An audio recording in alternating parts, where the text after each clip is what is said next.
Hello, welcome and welcome back. This is Jacob and today we are going to be continuing the Let's Play for Reavers 1999. And of course we're going to be continuing with Chapter 6 and from the therapy session for Isolde that we left off on last time. That was quite the ordeal.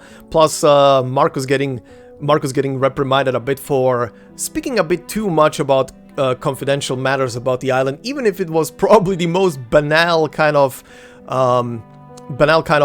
information that she gave Kakania. It's still something that she shouldn't have shared and got immediately reprimanded by Greta, but at the same time also got put back on track and suited by Greta at the same time, so that was very wholesome. And then we obviously had the best mention of the whole chapter. Croatia got mentioned, and so did Bosnia and Herzegovina. I am happy with that. As a Croatian, I am happy with that. And I am still gonna be hoping and coping for a future Croatian character. And if that happens, dear Reavers team, if you ever see this, dobar dan. Ja bi se volio predložiti kao budući glas za bilo kojeg karaktera iz Hrvatske regije. Hvala lijepo naprijed i vidimo se. Sorry. Sorry, I had to do it. But yeah, can you imagine? Can you imagine if they hire me to do a voice acting role? Anyway, probably never gonna happen. Probably never gonna happen, but that would be sick. But yeah, anyway, hopefully there's gonna be a Croatian character at some point. I would be ecstatic, considering how many diverse characters from different places, plus the languages they speak we have already. I'm actually surprised that one didn't happen yet. But yeah, anyway, I mean, to be fair, the three doors did go into the Nikola Tesla thing, and Nikola Tesla is Croatian, so I did get my breadcrumbs there. But I also kind of feel like that is a bit cheating with Nikola Tesla. But anyway, anyway, it was still dope. We shall continue with this chapter, but before we do so, as always, guys, thank you very much for all the likes and the comments. And speaking of the comments on the previous episode, the one I wanna point out from last time comes from, and pretty much mirroring what I just said here at the beginning, from Tanya Helian 3799, who said, I know Isolde and Kakania are the best part of Chapter 6 for many people, and don't get me wrong, they're amazing, but my favorite thing about this chapter is definitely Marcus being the adorable bean she is, and Greta being such a strict but kind mentor. I simply adore them both, and I can't wait for you to see more of them. Yeah, I definitely cannot wait to see more of these two, and the other two as well, of course. Kakania and Isolde are just about to have their kind of probably more important arc of this story to flesh out their relationship, so I'm looking forward to both of those things. But anyway, continuing with your comment, he also said, also quick recommendation, before playing the roguelite mode, you should watch the story segments for Echoes in the Mountains. It was a mini roguelike that was added before the permanent one, and so far it doesn't seem like it will be added back in. But it has so much needed context for Semmelweis's story. Duly noted, I make a note of that as well in my little notepad thing that I have for Reavers. If it really will not be added at some point, or rather by the point I actually go into the roguelite in the future, I'm probably gonna just look it up online. If it's a video, I'm probably just gonna end up watching a video on it. If it's like a wiki page or something where the story for Semmelweis is just listed out so I can just quickly read through it, I'm probably just gonna do that in my own time and then hop into the roguelite and just tell you guys that I'm privy to that information, so you know. Yeah, we'll see that is still far off. I still need to finish chapter 6 and the usual stuff in before jumping into chapter 7. So there is still a bit time left. But yeah, thank you for the comment. And speaking of the comments of the previous episode also, I saw one of you guys bring up the Assassin's Creed collab thing. Now, as you said, not confirmed thing, just kind of like a theory or a speculation thing, but because of how it's being portrayed, and also from my end, I saw that IGN also posted the trailer for the collab. on their YouTube channel, and obviously made articles about it on their webpage, which kind of feels like you also said in a comment, that the AC collab might actually drop at the same time as on the Chinese end and as on the global end, which would be pretty nice if it does. As you also mentioned in a comment, apparently there was a Discovery Channel collaboration, and that was also available between the Chinese and the global client at the same time, but that one did not have any kind of story, of course. So we'll see what happens. If the AC collab will have a story and it will be available across the two regions, I'm probably gonna be jumping into it the moment I'm done with whatever I'm in the middle of at that point with this game. If I'm, for example, if it would drop right now and I'm in the middle of Chapter 6, I would still finish Chapter 6 obviously first, and then jump into the collab, as it's a pretty fresh thing to add to the game, right? But yeah, if it does happen, if it does drop at the same time on global as in the Chinese client in the future, it's probably gonna be the first. It's probably gonna be the first part of this Let's Play that I'm gonna be doing, fresh off the presses, right? So that'll be exciting. I do hope they actually put some work into its story. But yeah, that will be for the future. But for now, let's continue with the chapter. So, we ended up on node 11. Oh, as a quick little thing, I was curious how long this chapter is, just like the number of battle nodes, essentially, just to have a picture in my head how I'm gonna split them up, or if I have to split up the rest of this thing still. And apparently it's 24 nodes. I'm not sure if that counts in story-only nodes, or if it's counting like battle nodes only. But I saw number 24 associated with this chapter, so I'm probably gonna do it half and half from what is left in that case, because I still need today to cover a couple of other things as well. But yeah, anyway, one act play. Two pairs of eyes locked upon the selfsame star.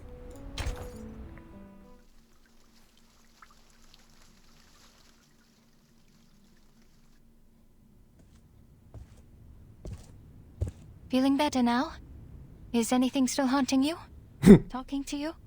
Do you remember who you are, Isolde? The clinic returns to silence as Kakania holds Isolde's hand, observing with concern the pale actress before her. She looks toward the tabletop mirror, allowing tears to fall from her hollow eyes.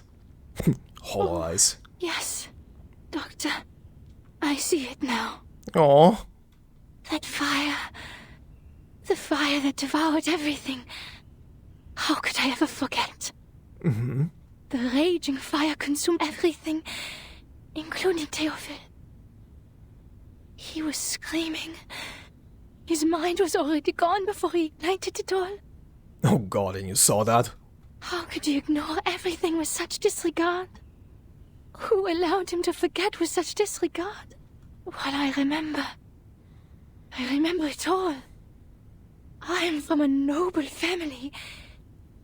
I need to be qualified to Distorf.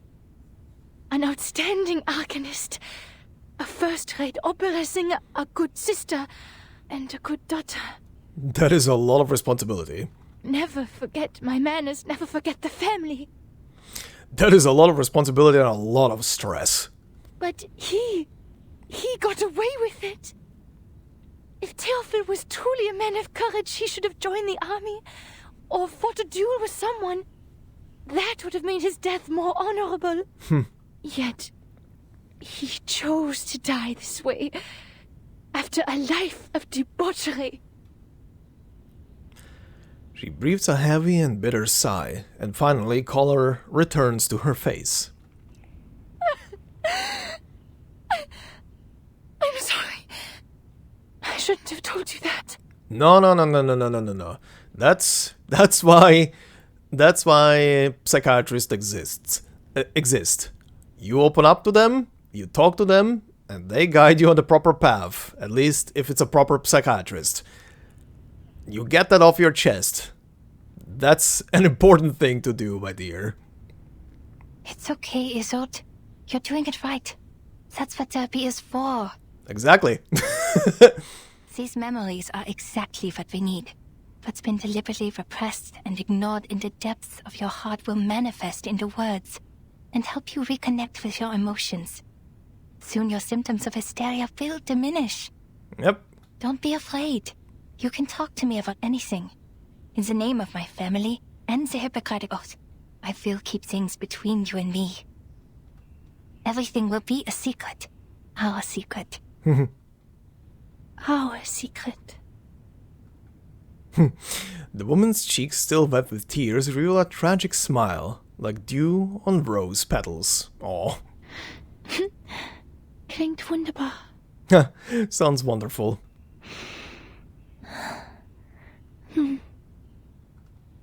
Oh. She closes her eyes, striving in that moment to open them without being free from the fog of the past. Ich erinnere mich an dieses Zimmer. I remember that room. Whoa. Das Zimmer war übermäßig hell. Ich konnte mich nie an Glühbirnen gewöhnen und bevorzugte das sanftere Licht von Kerzen.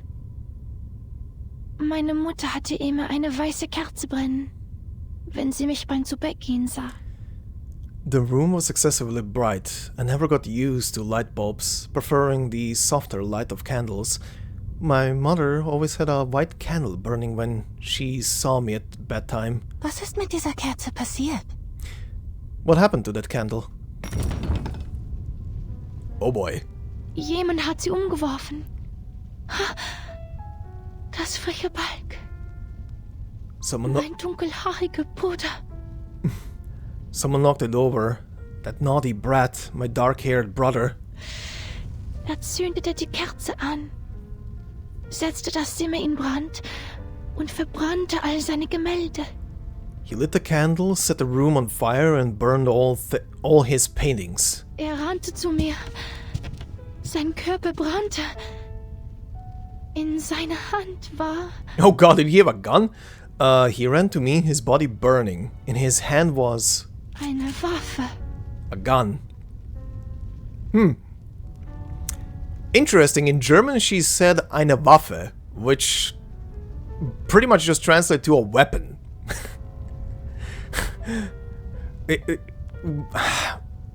I don't want to harper on it, but it would be better to say eine Pistole, which is a gun.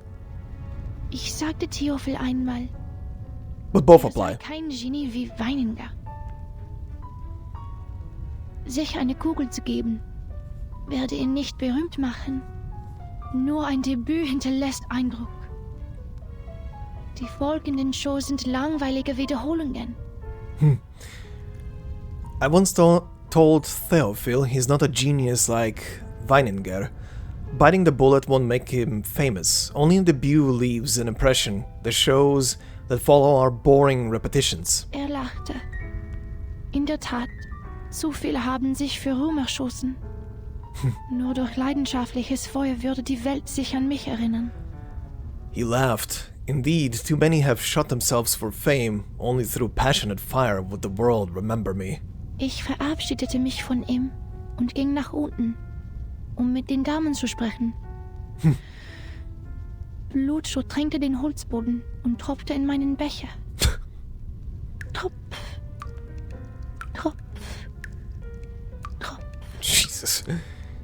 Ich ging nach oben und fand Theophil in einer Blutlache liegen. I bid him farewell and went downstairs to talk to the ladies. Blood soaked the wooden floor and dripped into my cup. Plop, plop, plop. I went upstairs and found Theophil lying in a pool of blood. Ein Revolver lag in seiner Hand. Wie sein Zylinder wie Musik klickte. A revolver was in his hand. How its cylinder clicked like music. Ich hob mein Kleid an, damit das Feuer wie Wasser herabbrüllen konnte. Ich lehnte mich über das Loch an seiner linken Schläfe und sagte: Theophil, wo ist dein Feuer? I lifted my dress so the fire could roll down like water. I leaned over the hole on his left temple and said, Theophil, where is your fire? Over the hole on his left hand, Jesus. Theophil setzte sich auf und sagte, Isolde, wo ist deine Waffe? Jesus. Theophil sat up and said, Isolde, where's your gun? Ihre Waffe? Your gun? Meine Waffe? My gun? Her voice trailed out into a low, sinister growl. Isolde swoons toward her reflection in a mirror, her hand raised high as if delivering a monologue on stage. Meine Waffe! Ich erinnere mich jetzt. Ich hielt die Waffe die ganze Zeit. My gun, I remember now, I was holding the gun all along. Theophil stand im Arbeitszimmer. Die Flammen umhüllten den Balken, die Decke, alles. Theophil stood in the study. The flames engulfed the beam, the ceiling, everything. Was? What? Kakania speaks as softly as possible, despite her shock, with the intent not to disturb the woman's soliloquy. Rannte auf mich zu, schreiend vor Schmerzen. Brannte. Die Hitze trocknete mir die Augen aus. He ran toward me, screaming, in pain. He was burning, the heat drying up my eyes. The woman begins to shake under the weight of revelation. Stand in Flammen und rannte auf mich zu. Doktor, rannte auf mich zu. Jesus, he was on fire, running towards me. Doctor, he ran at me. She clenches her teeth, trying to squeeze out words, gripping her chest as if to squeeze out her insides, to open herself like a finely crafted wooden box, offering herself to her rescuer. Tief einatmen. Ganz langsam ausatmen. Es ist alles in Ordnung, Isolde. Ich bin hier bei Ihnen. Sie sind sicher. Breathe in, breathe out. It's okay, Isolde. I'm here by your side. You're safe. Kakania extends her arms, gently encircling the woman into her embrace. She breathes deeply, calming down inside the green warmth. Und dann hörte ich einen Schuss. And then I heard a shot. Their embrace tightened slightly. Ich kann mich nicht erinnern. Der Abzug war schwer zu ziehen. Nach dem Shit. Schuss ist es mir aus der Hand gerutscht. I can't remember, the trigger was hard to pull. After the shot, it slipped out of my hand. She lifts her hand up towards the good doctor, tears flowing from her eyes. Jeez. Ich habe Theophil getötet. Es war ich. I killed Theophil. It was me.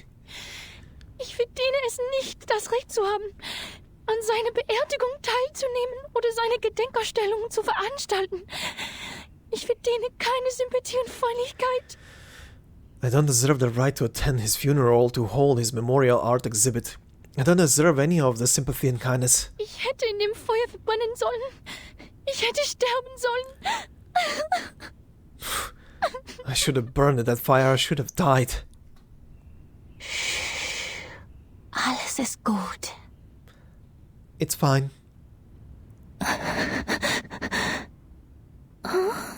Ich bin weder Richter noch Polizist, Isolde. Ich bin einfach nur Ihr Arzt. Ich werde Ihnen treu bleiben, egal was Sie denken, wer Sie sind. I'm neither your judge nor police, Isolde.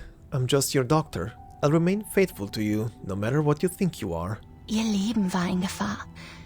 Jeder hätte dasselbe getan. Your life was in danger. Anyone would have done the same. Es war nicht Ihre Schuld, Isolde. Sie waren einfach verängstigt. It was not your fault, Isolde. You were just terrified. Schämen Sie sich nicht für Ihr instinktives Verhalten. Seien Sie versichert, Ihr Geheimnis ist bei mir sicher. Don't be ashamed of your instinctive behavior. Rest assured, your secret is safe with me. Nach Dr. Freud ist das Akzeptieren Ihrer Dunkelheit der erste Schritt zur Befreiung. According to Dr. Freud, embracing your darkness is the first step to liberation. Es erfordert Mut und ist nicht einfach zu tun. Die meisten Menschen schaffen es nicht. Aber Sie haben das sehr gut gemacht. It takes courage and is not easy to do. Most people can't do it, but you've done a very good job.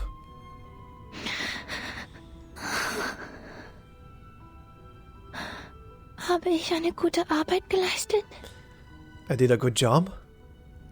Ja, eine ausgezeichnete Arbeit. Yes, an excellent job. Doktor! Oh. Her tears now are like a broken dam, relieved of the burden that it had too long held. Kakania holds her gently, waiting for her long overdue catharsis to come to an end. Damn. Alright, this is as far as I can walk you. You have to host a ceremony tomorrow, and Tosca's next week. Vienna won't forgive me if I take up too much of your time. Don't worry about it. Like you said, the night breeze would do me some good. She still cleaves hard to Kakania's arm, imperceptibly shaking her head. As twilight falls, few passerby notice the distinguished opera singer among them. I heard from Heinrich that you're trying new things. I read his stage design. The style of Berlin expressionism he adopted is quite refreshing. I have to admit, he became a little strange after his trip to Berlin. But his passion for art didn't change, nor did his love for his fellow Viennese. I appreciate his hard work as well. But sadly, the Vienna Court Opera didn't approve our performance application. So we turned to the Wiener Volksoper. Well, I'm not surprised. Understand that Mr. Mahler is the artistic director of the Vienna Court Opera, and even he could not bring Salome to the stage. Those boring, stale old-timers will never approve of new forms of art. They always expect something predictable and unvarying. The same old pieces and settings. Speechless. Her complexion darkens again as she turns her head. I'm the reason Tosca can't get the permission. Oh? Because I, the star, am a medium. A maniacal Arcanist. Right, that would make sense. Oh no, that's not it. In Vienna, the great composers, conductors, and performers, almost all of them have been Arcanists. Wiping out the unique talents of Arcanists and their artistic contributions would be like setting fire to the cultural tapestry of Viennese society. Yeah, but it's also her background that is probably doing it. Oh, sorry, a flood. A flood is better. The actress is, or at least acts, oblivious to this minor slip.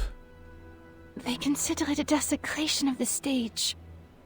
When a singer is channeling, she's essentially asking a spirit to possess her and speak directly through her. Thus, she becomes the character in the opera. People will question the authenticity of the voice. Is it still the singer's own voice? Or is it a fraud? Haha. That is an interesting way to look at it, quite honestly. It's kind of like... what would be a good example? Auto-tuning your voice, I guess? For a singer, for example? Like, is it still your voice, or is it the auto-tune doing doing the legwork for the melodious parts? No, Isolde. They think that because they know nothing about performance. Not even the slightest thing. Yeah. The nature of the stage is to be someone else. If they're so intent on the presentation of the true self, the mares in my clinic would like a word with them. It is an actor's job to become another person. On stage, in a fictional world, they briefly trick our eyes into thinking it's real. Yep, you have a point. That's exactly what an actor's job is, to become the character that they are impersonating. And to achieve that, we rehearse rigorously through sweat and pain. We take care of the music, the costumes, the settings, the lights. Your gift helps you do this better than others. That's all. But I use the arcane skills of the Dittersdorf family. I couldn't have done these things without them. And that's fine.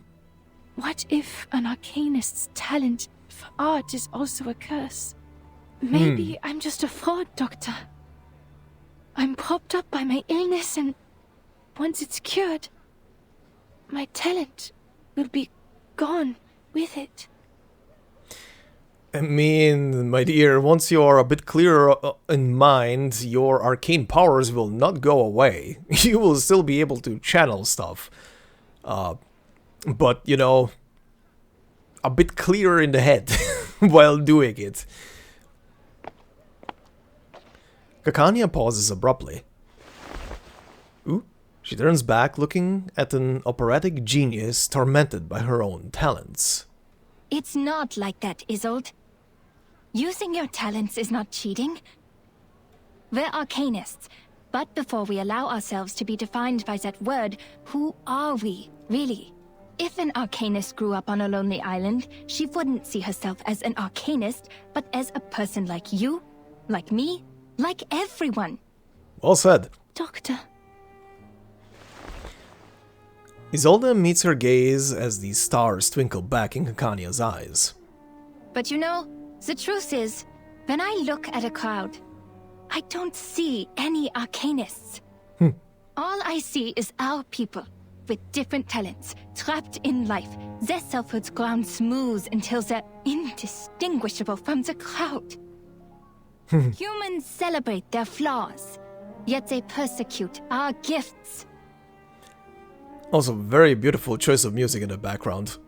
They control the narrative. They define our gifts as diseases, our talents as weaknesses, and our bloodlines as curses. If we're cured, we're just another face in the crowd. But if we live on with our diseases, we're forever ill, forever afflicted. We Arcanists have to live in such a world, where we survive through suffering. Look at this city. This most enlightened, tolerant city. Under the sweet surface of the Sachertorte lies powder and poisonous vine. Arcanists are recognized for their artistic abilities, nothing more. We hold no parliamentary seats, no professional titles, and no professional credentials. We are exiled and marginalized. Our only voice in the culture is to be declaration, because declaration impacts nothing. The restrictions and discrimination against Arcanists are worsening by day. First, we had to register with the government. Then we needed residence permits. And now, permission to cast arcane skills. And we can do nothing but tolerate, stay polite and dignified. Be a good Arcanist, show no signs of instability, because we're supposed to stay rational. Otherwise, we're animals. But people are complicated. They can't stay rational forever. As Dr. Freud said, we're just seeing the tip of the iceberg. Damn. As the streetlights come on, Kakania looks up, now resembling an actress mid-monologue beneath the stark light. Yeah, whoa, this was a speech. Holy shit.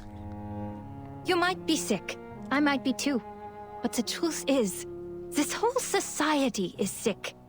You can't just treat the individual and ignore the bigger picture. It was the repression of irrational desires that allowed the diseases to spread in our time. In this case, the people on that island are much freer than we are. You mean that mysterious island? I hear gold is in the ground there. Sure, also the year 2007. Kakania nods with vigor. Remember the lady from the Foundation? Yes. Oh, where is this going? She said the Arcanists on that island are not lunatics, and they're living a life free of restrictions. Doesn't that sound great? If we could form our own society, like those artistic associations, and have control over our own production and labor. Uh-huh. This must have been some kind of enlightenment.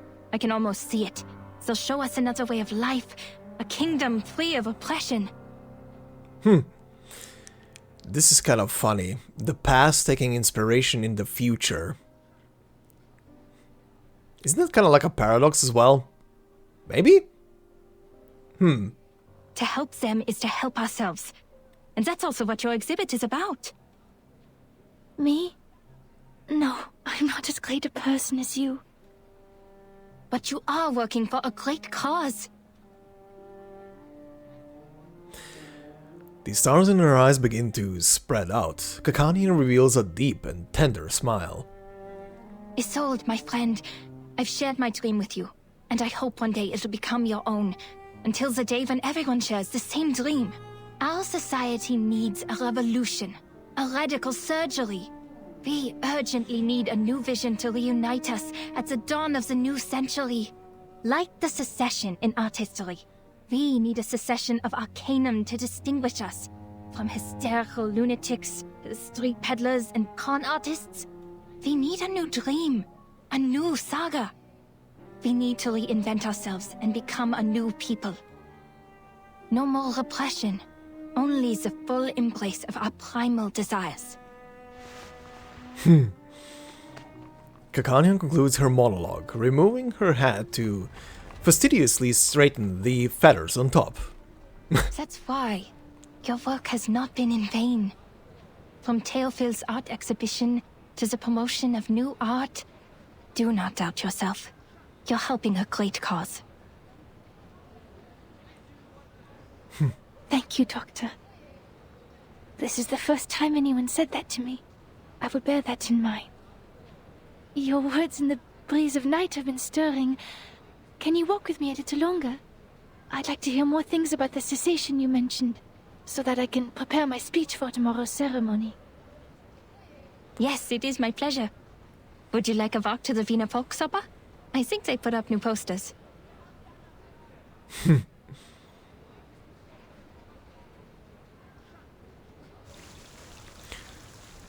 This was a very good scene. This was a very good scene. Okay, I saw this as a reward from this. I'm presuming this is the music that played in the background. Actually, let me check. Let me quickly have a peek.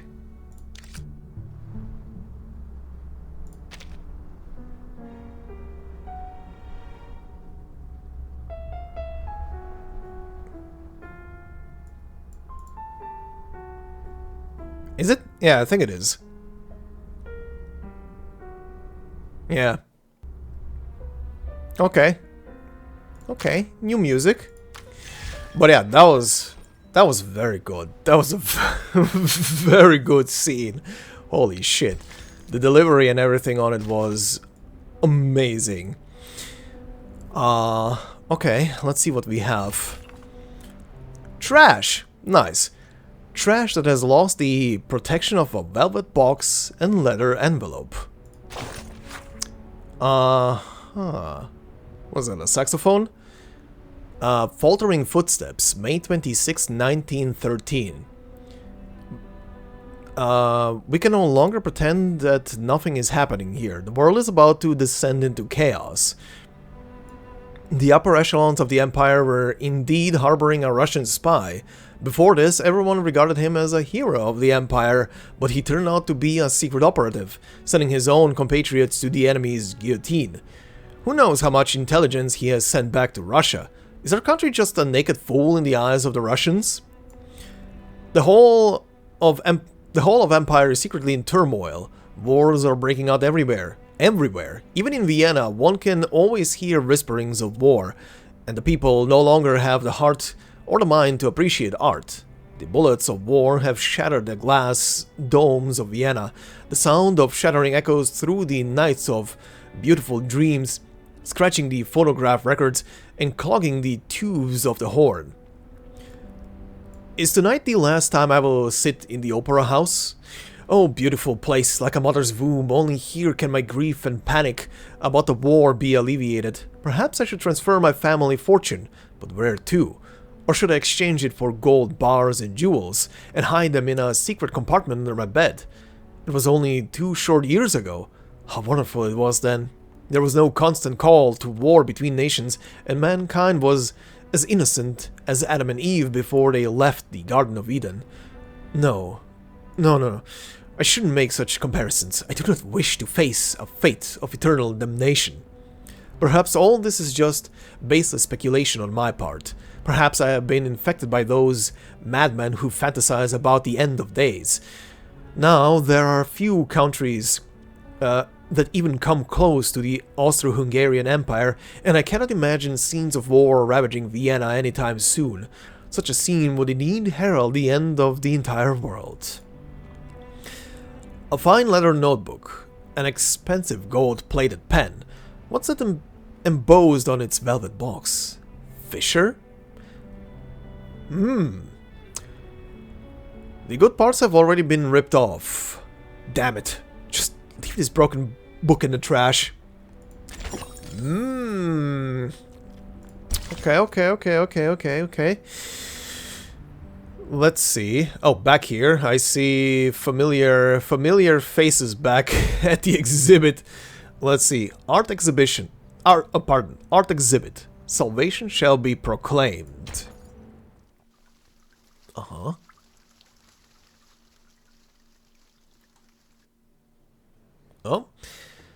This time it's populated by people. I'm just trying to look at something. I think one of you in oh yeah. The thing here on the left.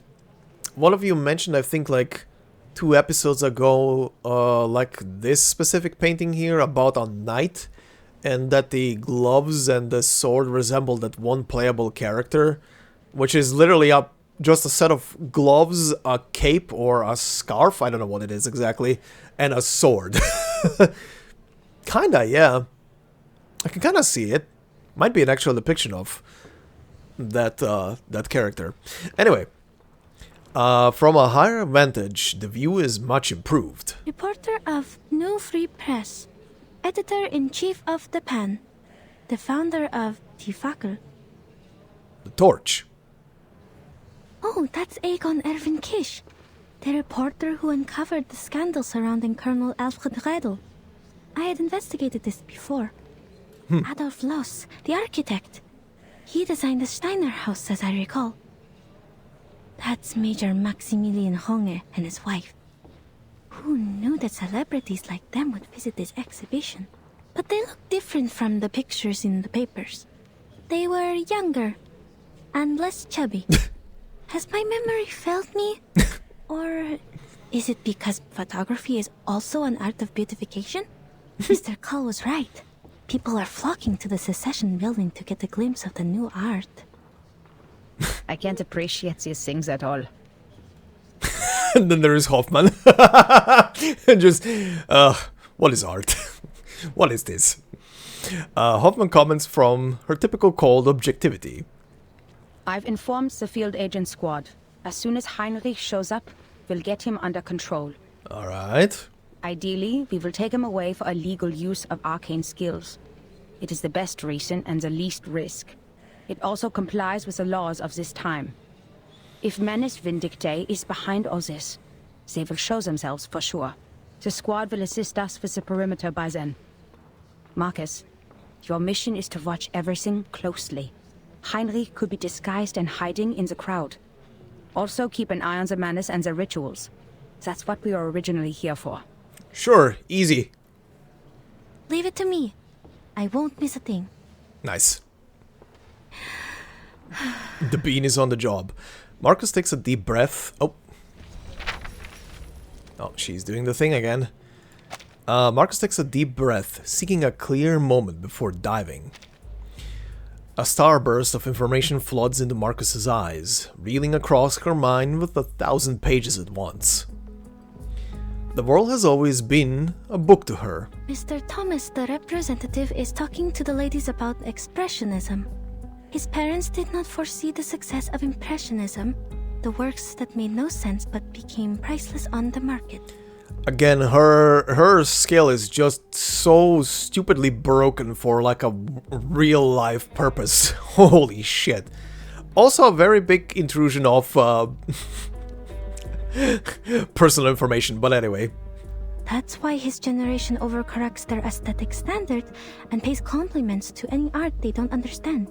The reporter for the New Free Press and that major are discussing the frequent suicides in Vienna. They've written articles about it, and many of them attribute it to the publication of The Sorrows of Young Weather. Kakania is describing the founding idea of this circle. This is the first magic circle drawn by the primitive man. Quite a strong woman. The military exercise in Bosnia and Herzegovina this spring. General Conrad lose power. A low-pressure trough on the Atlantic Ocean. Ivory-colored paper for official use only. The general. Wife of a cabinet member. Court sand. Is Arcanum a bacterial infection? Is psychoanalysis a new type of mental illness? Mr. Heinrich is not here. Nothing useful on this page. God, just skimming through that just sounds like skimming through Twitter. It starts normal, and then the deeper you go, the more crazier the sentences. Anyway. Oh. Isolde. Miss Isolde again. She's the host of the exhibition. She seems healthier than the last time we met. She got a couple of things off her chest. You could say that. I don't know why, but I'm happy for her. Aww. She's about to make a speech. Okay, let's see. It is my honor to host this exhibition. Before we begin, I'd like to express my gratitude for Mr. Heinrich, who is Theophil's friend and the curator of this exhibition. Heinrich still hasn't shown up. Did he notice something? And also, a friend of mine. The founder of the circle, Miss Clara. Without her tireless work behind the scenes, we wouldn't be here today. Born into a rising arcane family of the middle class, Miss Clara is a devoted doctor and an art connoisseur with impeccable taste. Isolde makes for a dramatic introduction, reaching out towards the audience below. Dr. Kakania is standing up, greeting the guests. That's an awkward smile. Looks like she didn't see this coming. Yep. Miss Isolde is giving her an encouraging look. She wants to introduce her friend to the celebrities? So they're actually very close. I told her not to mention my name. Miss Kakania is lowering her hat. Does she not like the spotlight? No, that's not it. Is it because of Miss Didastov's gaze? No, it's only being in front of a crowd that you didn't expect. And especially being introduced to people that you probably didn't want to be introduced to. Marcus observes the woman in green intently. Isolde lifts the curtain. This is the debut of the Salvation. The only painting Theophil left behind. This is it? In his last moments, Theophil became obsessed with the Golden Isle. He envisioned it as a realm of art and culture, a utopia for Arcanists. Well, he's not wrong about the art and culture stuff. I would say, at least. Also, I'm looking. It just caught me. I know this image was already shown before, but I don't think I paid too close attention to it. I'm just now noticing the symbols, the arcane symbols behind her that are embedded into the picture with the yellow paint. That's interesting. There, the primal vitality and passion of Arcanists would be preserved and never tainted by the outside world. And there is a lot of little triangles in there as well, like the little shards, essentially. He wrote, "That island holds the hope of salvation." Is this so? This is above my clearance.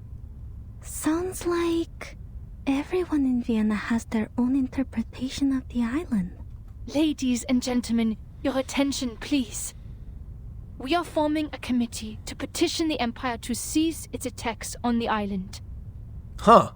The Arcanists there are not lunatics. They are simply living free. Oh, this is... uh-oh. Well, I mean, not uh-oh, but this is cause and effect by Marcus now. Uh-oh. Yeah. Familiar words interrupt Marcus's thoughts. her eyes widening in bewilderment. Yeah. But beneath the spotlight, the speech continues. Their existence is a revelation to us. To help them is to help ourselves. Our society is sick. Treating the individual is only treating a symptom. It needs a radical surgery. A revolution that will let us rediscover our oppressed nature and reinvent ourselves in this world. Something's wrong. Her speech is... Marcus's intuition hammers out a warning, a loud, clear klaxon in her mind. Before she can act, Isolde raises her hand as if holding out some drawn sword, reaching the climax of her speech. I wish for the Arcanists to unite and establish an independent kingdom of freedom, free from repression and oppression. Oh boy! Well... Oh! It's an emergency. Seal the exits. Add Isolde to our targets. Oh boy! This is a... Ooh. Hoffman delivers her orders coldly and without a moment of hesitation. Marcus, now. What? Am I hearing things, or did Miss Dittledoff really say that? She did. At first the crowd stirs like a ripple over a deep and swift current. Oh, forgive her. Perhaps Miss Dittledoff hasn't fully recovered from her illness. Oh, no, she's clear of mind. She's just, trying to find salvation in something that is a bit drastical. I think so too. Kakania rises up from her seat, her hat sliding off her knee, stunned hands failing to catch it. What? How? I did not tell her to... Ladies and gentlemen, dear friends, calm down! There he is, there's Heinrich. A man's voice booms from the other end of the exhibition hall. Do not panic, for I have found salvation for you! Oh god, Heinrich, why? What are you doing? What? Heinrich? What is that behind you? Often the target showed up, but golems are attacking us. Oh. I see it too. The arcane skill of object enchantment. Marcus, give it a read. Armor statues surround Heinrich, reaching a motionless still that creates an odd, if dramatic, tableau. Tableau? Please do not ignore what Miss Dattersdorf is saying. This is a proving ground for a world-ending experiment. A catastrophe is coming. The clouds of war are filling up the sky. Open your eyes and look at all we have now. The music, the art, the ambitions of progress. Man's gunfire will destroy them all. What? What are you all talking about? This is actually madness now. Not to worry, Doctor. You simply don't know yet. The woman, now so strange in the doctor's eyes, reaches out her hand. Follow me and I'll show you everything. Where your dream has taken a root. The appearance of the golems agitates the crowd, and the ripple becomes a chaotic crash of waves. This is ridiculous. An independent kingdom? It is treason. We are Viennese. Why would we want to leave our own country? Are these golems works of art too? They look expensive. I'd like one in my collection. This guy. Open the door and let us go. This travesty is a disgrace. Oh. The glow of arcane skill strikes against the golem but leaves no trace of damage. Are these golems immune to Arcanum? We can't get to Heinrich. Madam Hoffman, I read them. Object enchantment strokes. The same ones we found at the Foundation branch. Any signs of the Manus rituals? No, nothing yet. Hoffman nods, pressing the communicator again. Golems can only be broken from within. Marcus, tell everyone the method. Ola, evacuate everyone and use the mute spell. Don't let more people hear about the error. The mentor, now agent, draws her sidearm, pushing through the panicked crowd. Through the gaps between the golems, she keenly spots a pink dress disappearing behind a painting. Heinrich escaped with his old. There's an opening behind the painting. After them. Well, this is starting to be dramatic all of a sudden. Jesus. Okay. Am I fighting these statues again?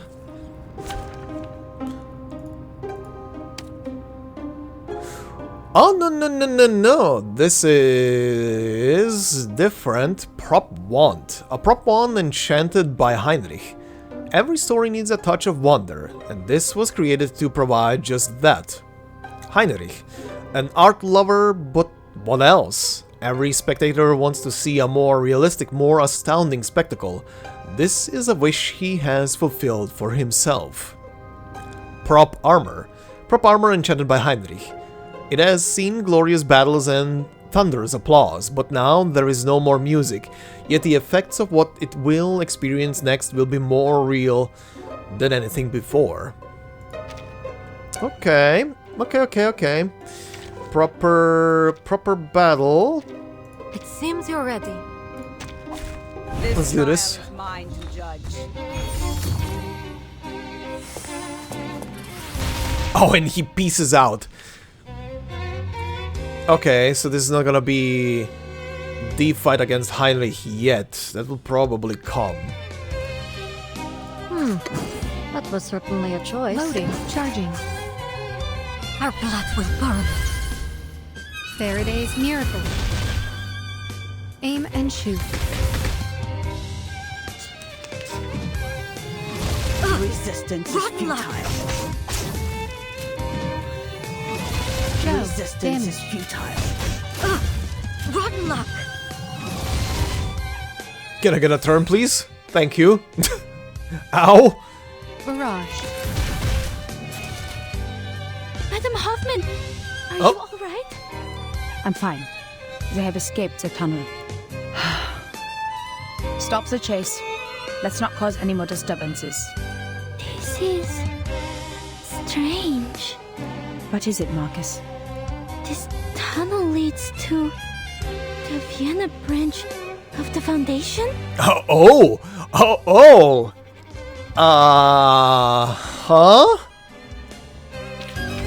And now, to return to my long-term mission. Rest. Back to the Foundation. Interesting.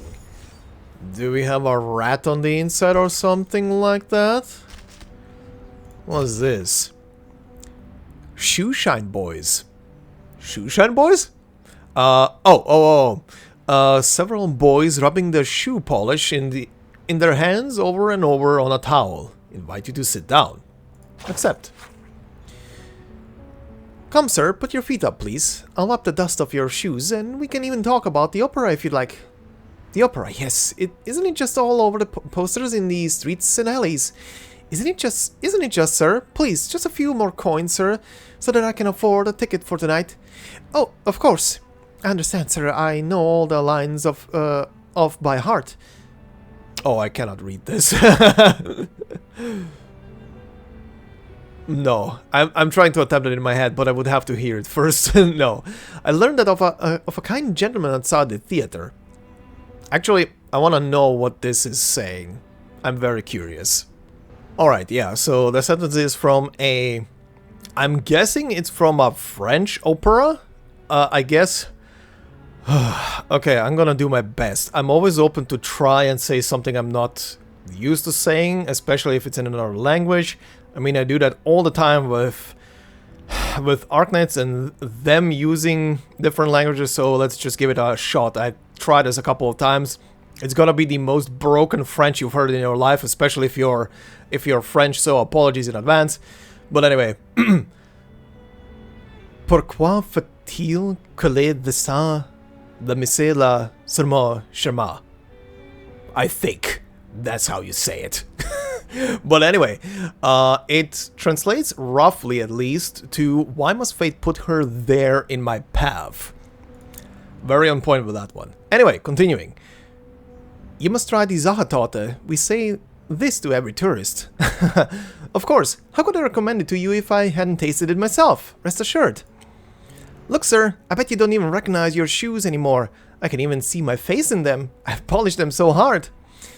You must be here to see the sights of Vienna, right? The streets here are spotless, and after this polish, you won't have to clean your shoes for at least 10 days. Yes, if things carry on like this, we'll have to go to school. I hear they teach French there. Oh boy. Next time you come to Vienna, maybe I'll be that little apprentice up on the stage. The times are changing. Okay. Oh! We're going back to the island! Oh my god, it's been so long. It feels like it's been so long. Holy shit. Oh, I'm excited. The island. That golden island is undoubtedly a sanctuary for the arts, a utopia where all Arcanists can thrive.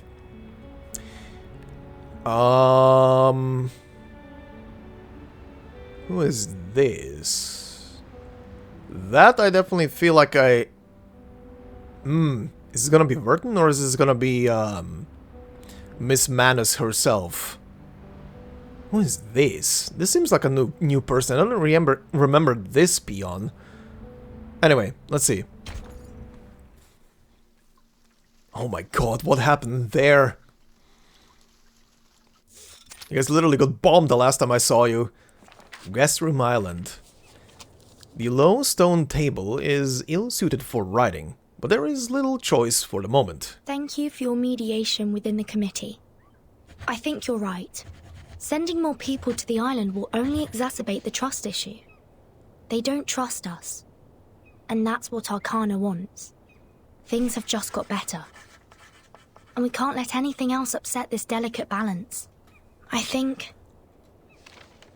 The pen hesitates for a moment, but driven by need, it commits to the paper. If we somehow can't come to an agreement with the Apeiron, we should at least prevent them from allying with the Manus in turn.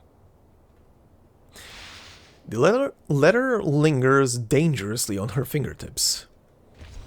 Then it flutters its wings, flying out the room as a butterfly, heading at speed towards the headquarters of the San Paulo Foundation. A timely knock breaks the tension in her. Come in, please. The visitor lifts the curtain. The rooms of the School of Apeiron rarely have doors. Such curtains are merely a courtesy for guests from beyond the island. Good morning, Miss Vertin. Oh, you are a new NPC. Holy shit, you're showing a lot of side window there. Okay. Who the heck in the 2B are you? I'm here to see if you need help with anything. Okay, Marta. May I have some more paper? Of course. We are always generous in our support of the contemplative. Thank you, Miss Marta. Don't you want to ask me what I'm writing letters for? Despite all the unpleasant events, the integrity of your soul number is unquestionable. She reminds me... Her design reminds me of the... Shit, what's it called again? What's it specifically called? The statue that represents God, in the court that represents balance, that represents the law, essentially. The law is blind, kind of thing. I wonder if that's her job or her position on the island, like upholding the law of it or something. Interesting. She's literally only missing a scale in her hands. The school's envoy stands silently, her gaze not reflected beneath narrowed eyelids. Oh, and it just hit me while I was looking up the French pronunciation. The person I was thinking of who could be, or rather, I was saying that there could be like a mole or something, double agent, whatever, in the Foundation back in Vienna. Karl. It didn't hit me immediately, but yeah, Karl. I was already suspecting Karl of being something else in the story. But anyway. The Foundation is negotiating with the outside world. They are trying to resolve this unfounded territorial dispute peacefully.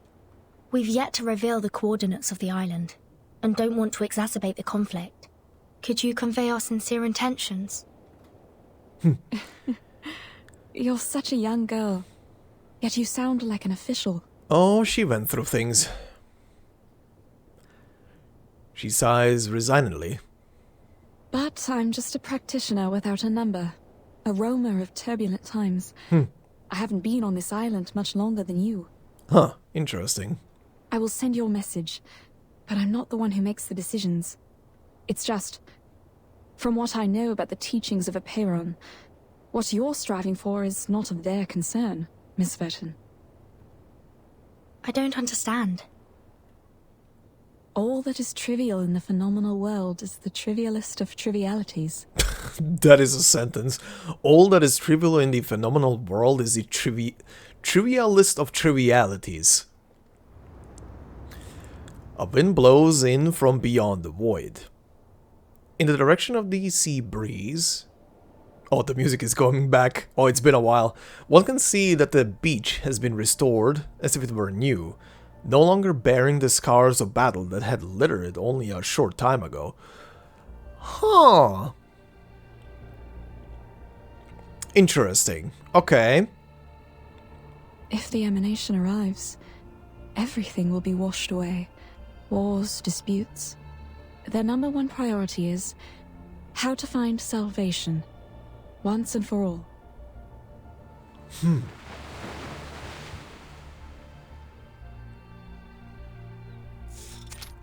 Oh? The whole of Apeiron. The debate has been ongoing for days. The whole of truth occupied by the clamor of their crushing reality. The fact is, we're going astray. The emanation in 1999 had taken away almost all our outside contacts.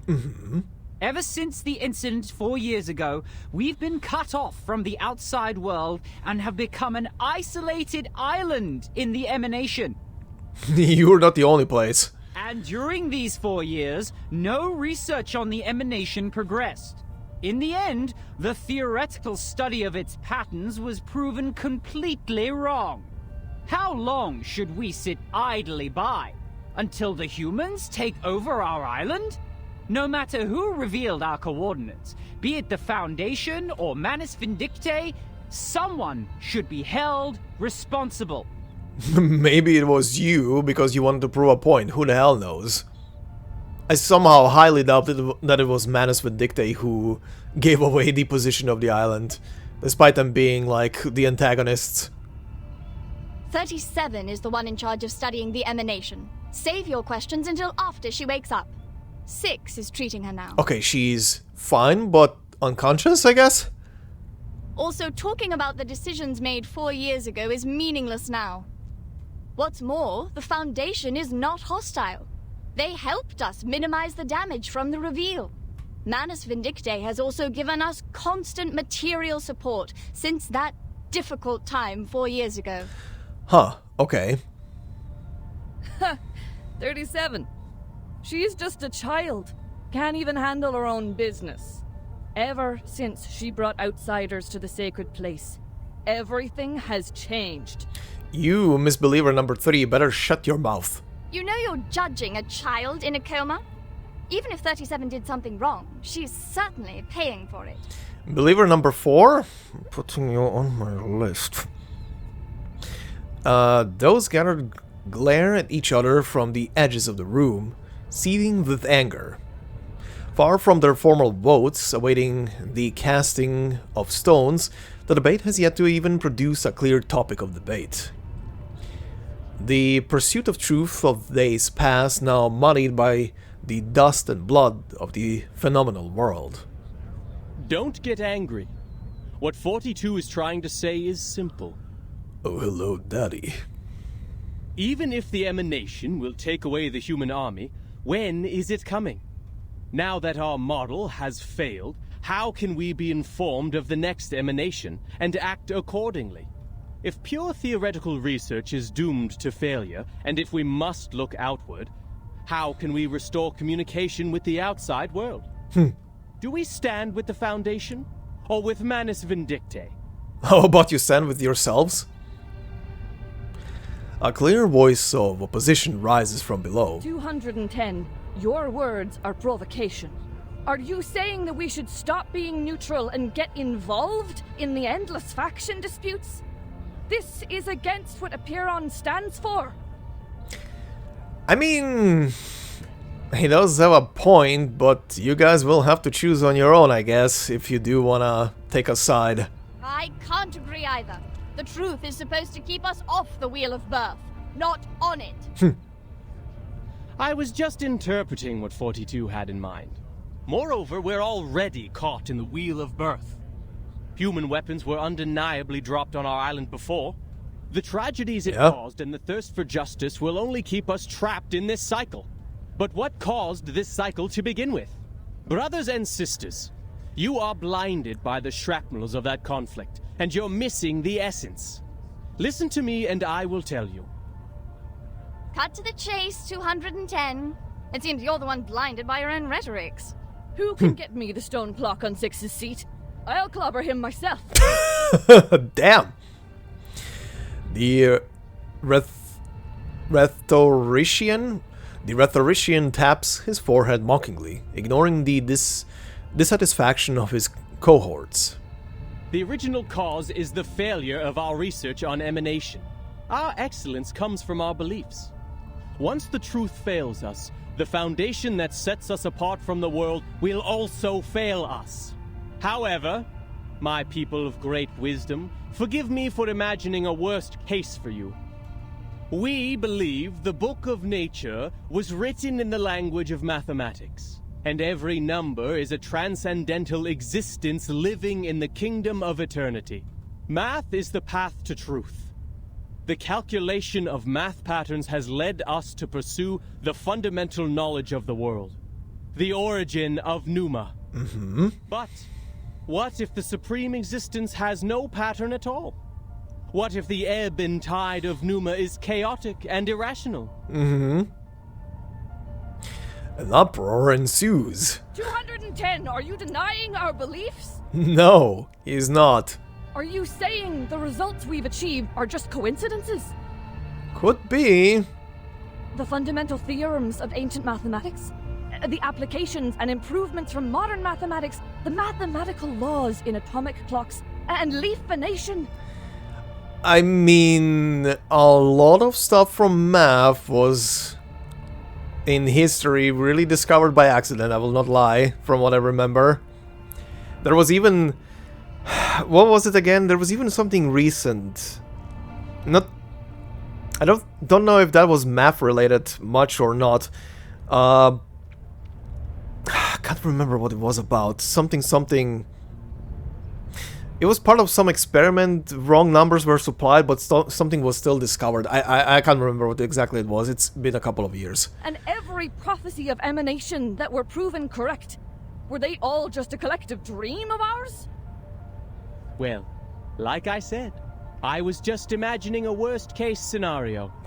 Exhaustion is also a common method of proof. Their further defense becomes untenable amid loud denunciations.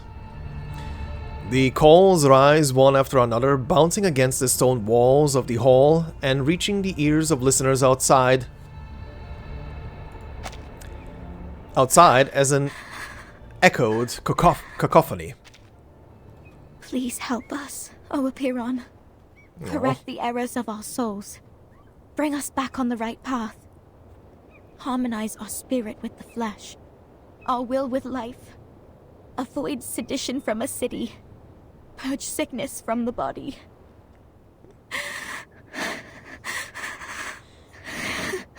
Aww.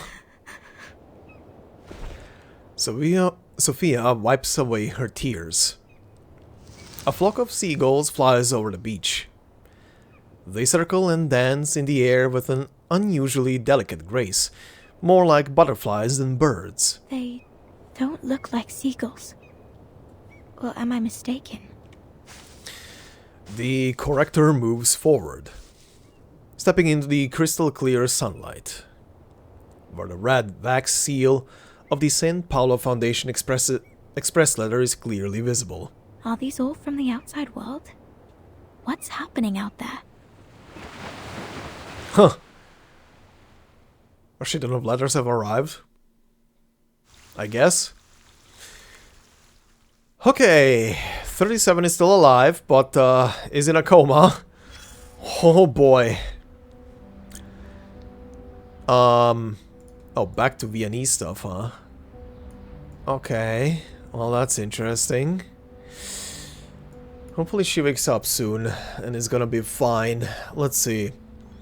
What's this? Viennese coffee. A lovely day to rest at an outdoor cafe, isn't it, darling?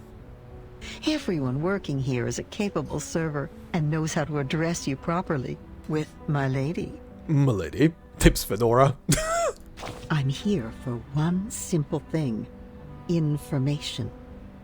With a careful ear to the goings-on, a shrewd businesswoman can gather all the latest news. Uh-huh. Oh, there she comes. That girl in green with the bouncing feathers in her hat. Don't worry.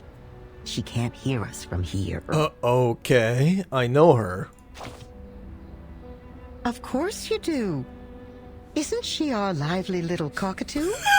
She says she's a psychiatrist, but with all the work she does for the people, she's more like Vienna's own Robin Hood. Kinda. Oh, look at those people around her. With their gold cufflinks and patched sleeves. Very likely they're from Leopoldstadt. Not gonna lie, slowly over time, this old granny narrator has grown on me quite a lot. I still miss my old growly voice, but she has definitely grown on me. I like her personality. You can hear them saying, our golden era is finally here. Forget all these melodramatic rumors. Leopoldstadt? Maybe you know it by a different name? Perhaps you caught a glimpse of it under the list of exhibit sponsors? Europe at that time welcomed people from all over the world. Its culture and art held as their highest ideals. Its institutions believed they held the keys to paradise. They once believed that they were the lucky few. Blessed with the wisdom of a golden age, that's why they still linger here, even after the smoke of war faded the glimmers of gold away. Huh. It's not surprising to see Our Lady with them. See, she loves to seek these well-hidden things and chirp along with the most overlooked voices. But I feel sorry for her, because she herself overlooks some of these teeny-tiny things said at her own expense. What things? Words taken as jokes. Ignored because her wishes and anticipation outweigh their sting. But while songs are floating in the wind, the clock keeps ticking. People in the cafe talk about the secessionists and the newest plays in the same breath. No one cares about the rumors trafficked in the newspapers. They're only concerned with what is in front of their eyes. Still, yeah, typical. The good doctor comes to share the pain of that melancholy lady, and then next to the cafe, to encourage the lower class to persevere. She says that every man is entitled to the same rights. And she's right. Draw a circle around them all like the ring road, or the round mirrors in her clinic. The good times will come again, so say the coffee sippers. But in the end, they'll be like the undissolved sugar at the bottom of the cup. Well, that just means they didn't stir their coffee properly. My dear, your coffee is getting cold. But what do you mean? I took 2 sips of it. It's still warm. It's scalding hot. I actually did drink coffee during this bit. Okay. Interesting. Are we going back to Vienna now? We are. Fitcher's bird. A surge of passion, a genuine heart, and a single tear. Right. Let's see what's happening here.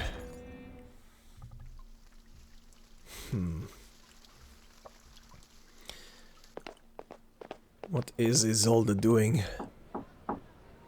I'm looking for Isolde von Tittersdorf. 2 vigilant eyes appear from within the vent. Vent? The watcher silently looks over Kakania, then opens the underground passage. I'm looking for Isolde von Dittersdorf. A small window opens high along the stone wall. A different watcher now looks at Kakania again, more indifferently this time, unlocking the iron door with a key. I'm looking for Isolde von Dittersdorf. Okay, this has to be in the Foundation now. The ragged peddler, a stranger to Kakania, nods with strange recognition. He drapes a colorful feathered cloak over Kakania and hurries through the corridor. You sure this will work? No time to complain, Doctor. You should be very grateful that I'm helping you. This is an invisibility cloak from Bohemia. It took the hair of 2 witches to make one. No one will see you, even if you were right under their noses. Oh good, we are doing Harry Potter bullshit now. Okay. It's the invisibility cloak. The stiff feathers cover her entirely, making Kakania feel like an odd, flightless, if colorful bird. Enduring the discomfort of the smell, oh yeah, it's made from the hair of 2, she quickens her pace. The sound of her own footfalls accelerates her heartbeat, though she tries to remember they are only audible to her. She turns a corner, then passes through to another corridor. Things might well have gone smoothly, if not for... feathers! If not for some unexpected occurrences. Huh? Uh-oh. Where did the feathers come from? Uh-oh. Holy... It's losing feathers! I should have known these arcane devices were unreliable. I'm so close. Kakania breaks into a run, her billowing skirt escaping the cloak's cover, and so appearing in the air behind her. Uh-oh. Hey, wait. Isn't that the wanted criminal Kakania? The traitor! Uh-oh. Disturbing the peace, inciting treason, and bewitching citizens with arcane skills? How dare she infiltrate the government? Uh-oh. Halt! You're under arrest! Uh-oh. Goddamn cheap cloaks from Etsy. Okay, it's gonna be... yeah, it's gonna be a lot of guards. Alright. I can swap you back to... An experienced adult is coming to your aid. to keep earning you some trust experience. Faraday's miracle. Using troops.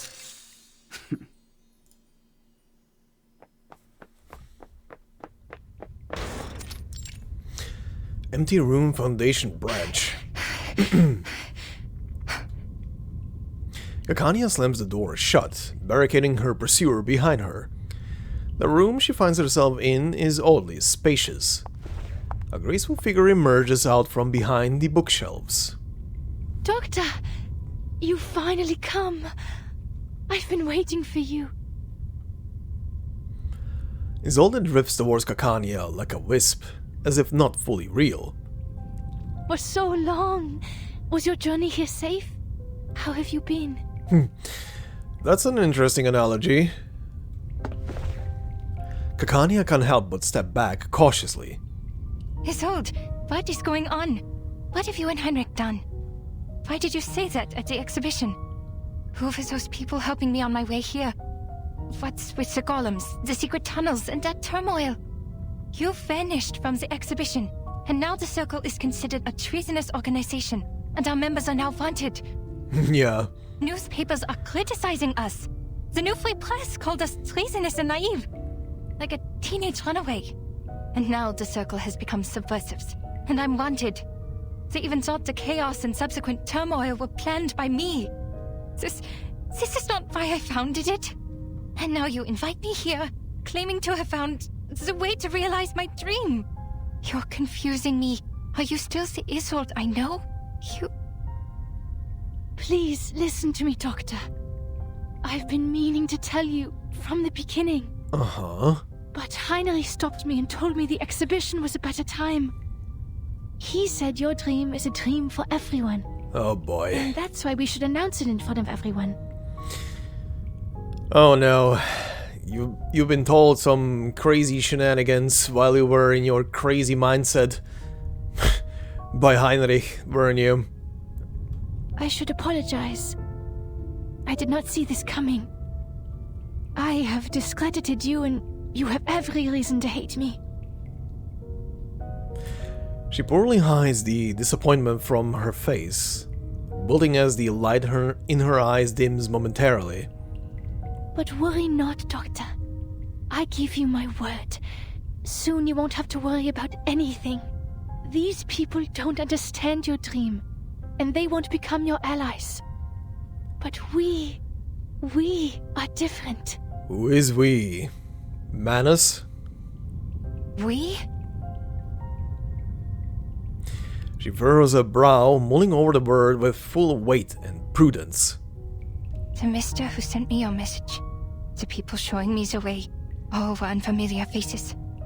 I've never met any of them before. Who are they? No, who are you? What is your purpose?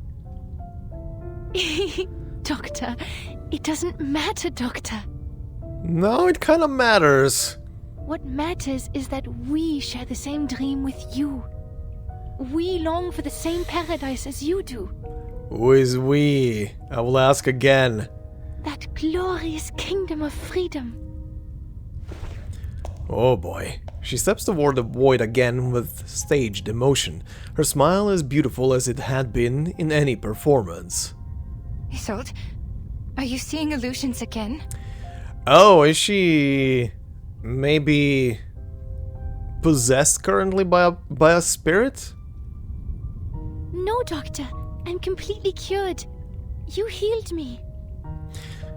Uh-huh. And now it's my turn to treat the world with you. Let's scrape the paint off the top, reveal its true colors and reshape it. Oh boy. Until it is transformed into a perfect world. A perfect society. This woman was broken, and then the broken pieces got put back together, but not in the proper order. Because we are the chosen ones. And something else was mixed in there. Oh boy. You planned the riots in Leopoldstadt, right? And the march demanding the transformation of society. Isolde smiles half mischievously. Isolde, I don't know what they said to threaten you, but you can't stay with them. Oh, I don't think they're threatening her. I think she embraced the whole thing. They're not treating you. You're committing a crime. The actress stands bewildered, as if she had never considered it at all. But I did exactly what you told me to do, Doctor. Me? Uh-huh. Elaborate.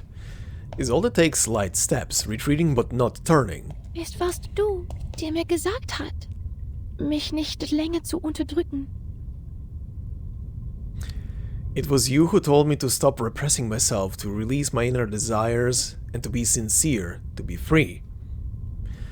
The graceful woman takes her place. Soon she will pay homage to that splendid one-act play with her art. Yup, Manus. Yep. Pay homage to that splendid one-act play with her art. The curtain of her stage is about to rise. Isolde nods, turning in a move, at first bashful. But then her face returns, now hidden behind a black mask. Es warst du, die mir gesagt hat, dass unsere Gesellschaft eine Operation braucht. Oh God. Und dass wir, Arcanisten, einen neuen Lebensstil brauchen. It was you who told me that our society needs a surgery, and that we Arcanists need a new life that belongs to us. Ist das nicht auch dein Traum? Is this not your dream? Ich möchte dir nur die Wahrheit der Welt geben. I just want to give you the truth of the world. Ich möchte dir nur deinen Traum zurückgeben. I just want to give you back your dream. Oh God. Oh God. Well. This will go well. This will go very, very, very well. Okay, nothing there. What are you two goobers doing? Let's see. With hope rekindled, don't fall into darkness. Too late for Isolde.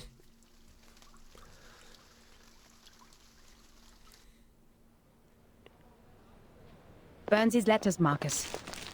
Destroy them in accordance with the Field Mission Manual Article 341, so that no one else can read them. Hoffman walks briskly, handing over the latest reviewed letter to her assistant. Okay, Madam Hoffman. But shouldn't we reply to these messages from the field squad? Don't bother. The secret letters are sent to all active investigators above rank 4. The squad is like the watchers of the critical points.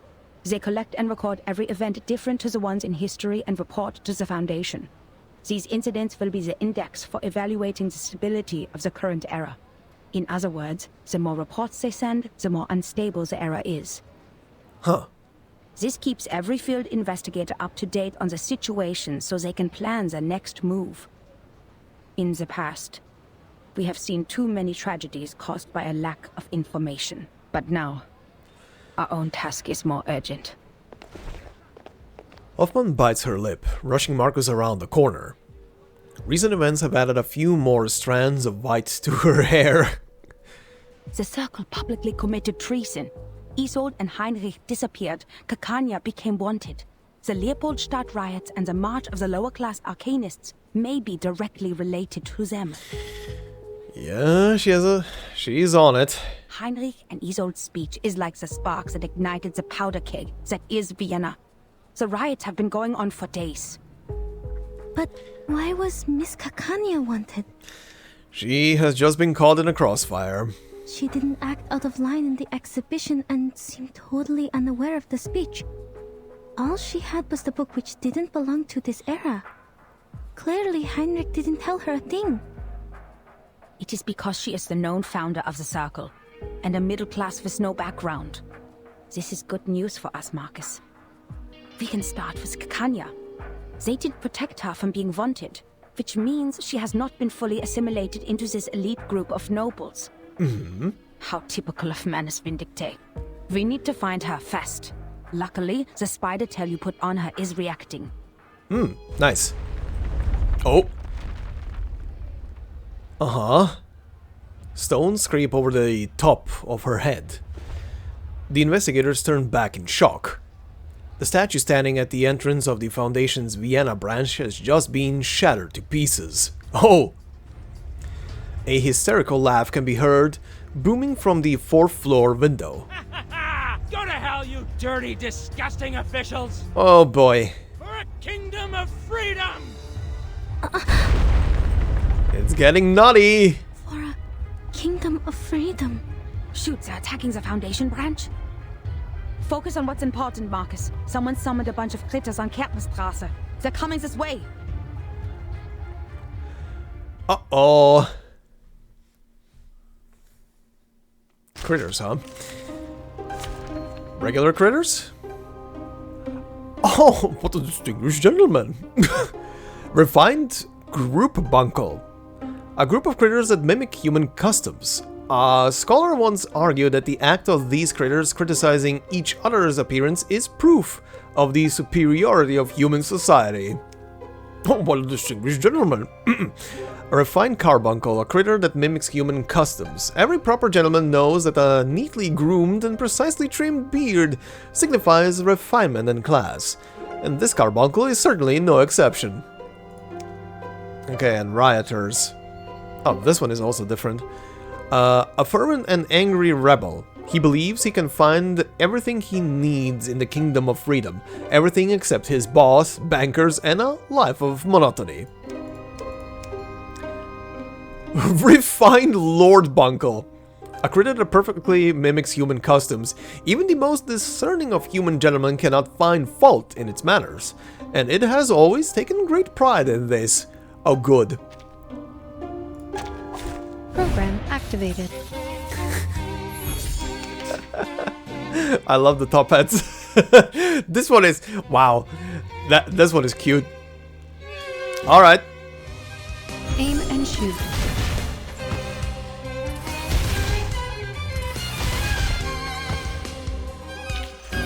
And now, Now, to return to my long-term mission. Rest. Sure.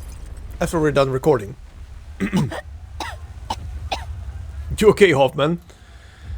A strangely scented smoke spreads out over the street, making the already chaotic scene even more incomprehensible. Something's wrong with this mist. Maybe the evaporation of the arcane potion. Devil's shoestring, judging by the smell. Or better, diffusivity. Marcus, cover your mouth and nose. If it enters the Foundation's branch, when it clears up. Hoffman pulls Marcus's hand, darting through the crowd at speed to avoid inhaling more of the unknown gas. At last they reach an area not yet engulfed by chaos. For now, all that's left for them is to wait. Aww. The unseasoned investigator stands stunned and uncharacteristically vacant in mind. Marcus, are you okay? Did the mist get to you? No. No, I think she is processing the fact that indirectly she might be kind of the catalyst for this whole thing, because she told Kakania and stuff, am I right? Marcus pats her head, where a layer of cold sweat has formed. Madam Hoffman, the terrorists and the people in the march, what they shouted, for a kingdom of freedom. That's what Miss Dittersdorf said in the exhibit, and she quoted that from Dr. Kakania. And Dr. Kakania got that from you. And it was me. I told that to Dr. Kakania. I told her about the island. I told her it's a place of freedom for Arcanists. So I'm the one who caused this turmoil. I told them the secret of the Golden Isle and caused the chain reaction. Oh.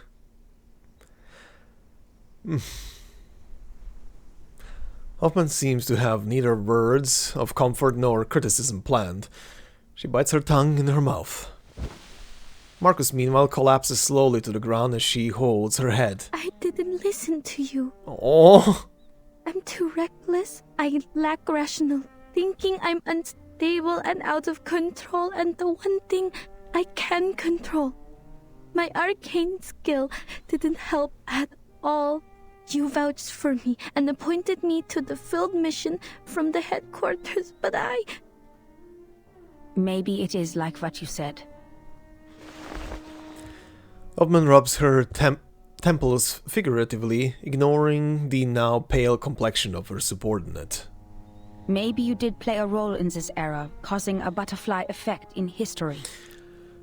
But trying to be responsible for everything beyond one's capability is a symbol of irrational hubris.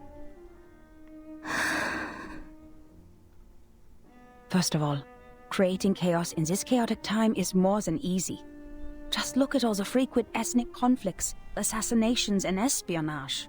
If not the Circle and Isolde, the Menace will find themselves a different flashpoint. You never know how the leaked information will simmer. Its subsequent spread is uncontrollable, and remorse would be useless. Mm-hmm. The thing is, everyone has their own ideas about that island. Your words just deepened the expectations. Her cheeks finally regain some color. As for your self-assessment, we have all heard it. Humans are more rational and Arcanists are more emotional. They are sensitive to the darkness in the world so they can easily become absorbed in their own emotions and ignore reality. But if we put a human child in the position of an Arcanist, who always takes on the world because of his uniqueness, who is never understood for his talents, maybe he too will become impulsive, sensitive, immature, and unstable. And that's why it sometimes dawns on me that if we put an Arcanist child in the position of a human being who receives enough love, education, and positive feedback, these instabilities might be controllable. At least enough to keep them from hurting themselves or others. Madam Hoffman? I took you away from the storm in 1912. It has been a long time after that, so I know how precious it must be for you to return to 1914, and your urge to complete the mission, and go back to Romania. You are not an impulsive person, Marcus. You're just growing up.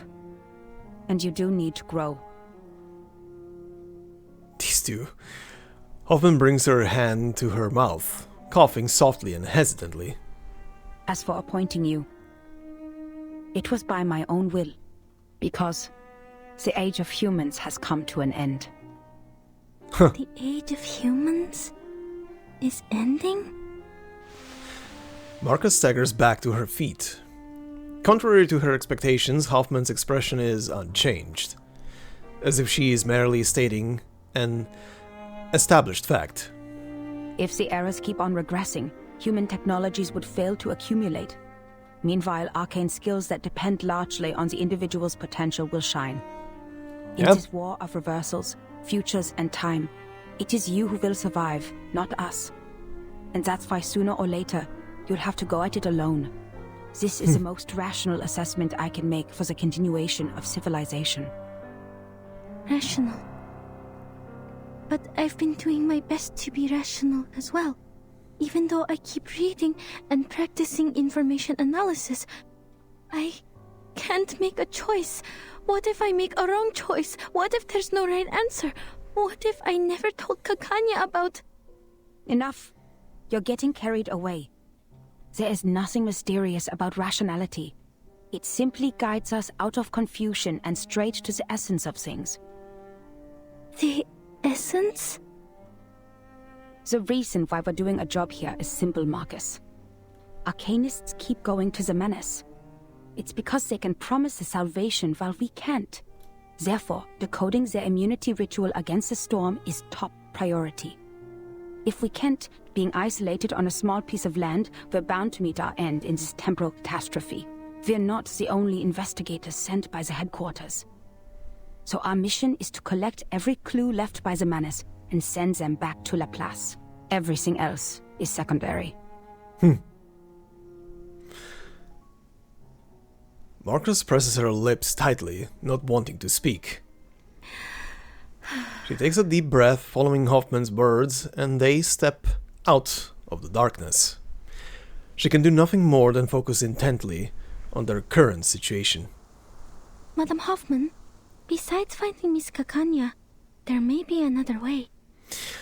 God, what is this part today? Two amazing moments between the two parties. Kakania and Isolde having that, or rather Kakania delivering that speech to Isolde. That was already powerful, and then here with Hoffman and Marcus. God damn. That painting, the last work of Theophil, The Salvation, something's off with it. Oh yeah? When I read it in the exhibition, I felt a familiar afflatus. It was concealed in a clever way, but I noticed the traces of concealment. Oh yeah? Manus's arcane skill. Marcus hesitates for a moment, performing at once a nod and shaking her head, creating a muddled response. But I couldn't read anything more from it. If we can persuade Miss Kakania to help us with her arcane skill... Is her arcane skill similar to yours? No, quite different. I fought her once. I feel that under certain conditions, our arcane skills might be complementary. Marcus, posits? Marcus posits wholeheartedly, once again drifting into her own thoughts. Well done, Marcus. This is something only you can do. The government has a painting now. The field agent squad can retrieve it for us. Uh-oh. Hoffman nods, loading more... Oh, that's her, okay. Hoffman nods, loading more bullets into the chamber. The fog has cleared. Let's go. Now, we need to find Kakania.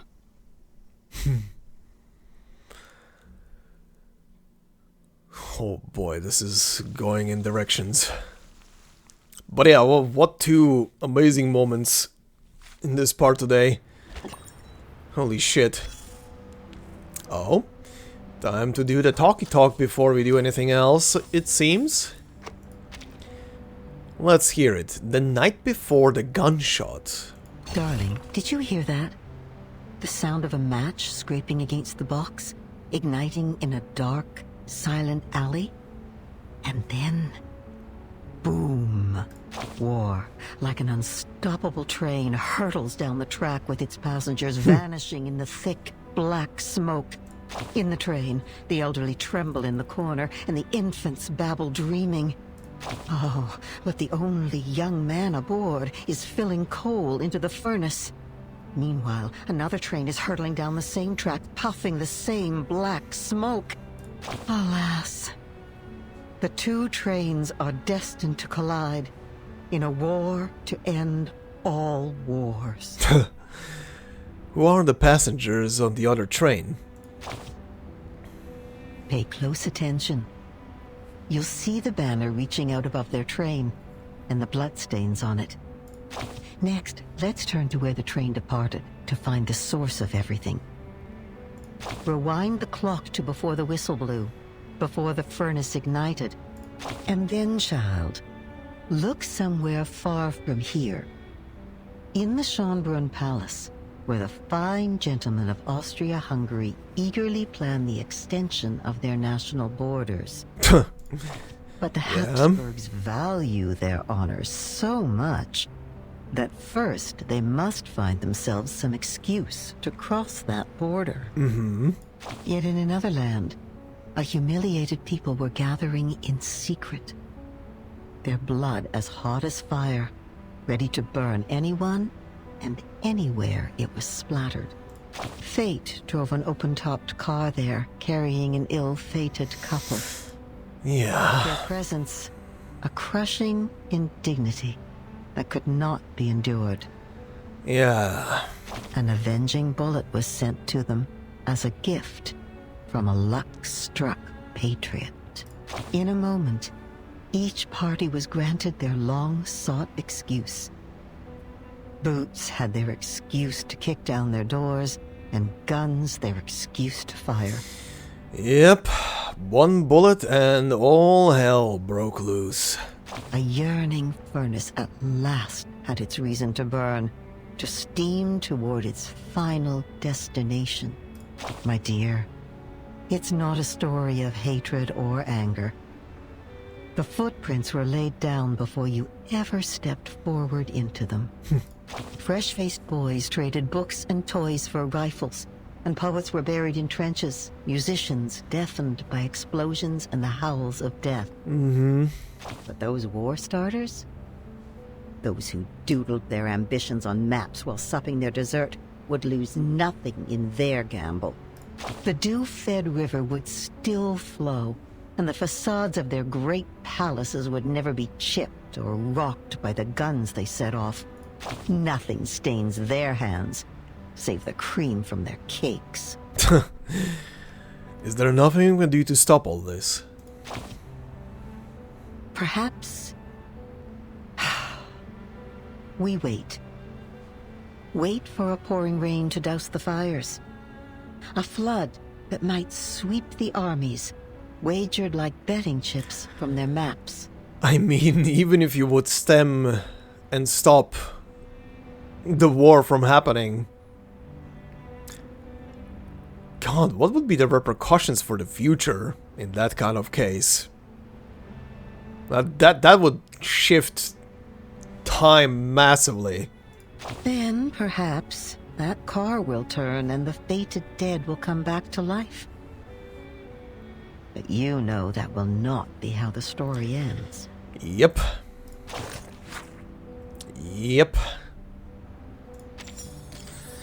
The night before the gunshot. Alright, let's see. Quest in the woods. Okay, I see Kakania meeting up with our two investigators. There's Isolde up there. Okay. Let's see. Quest in the woods. Seeking silence in the woods, I asked him.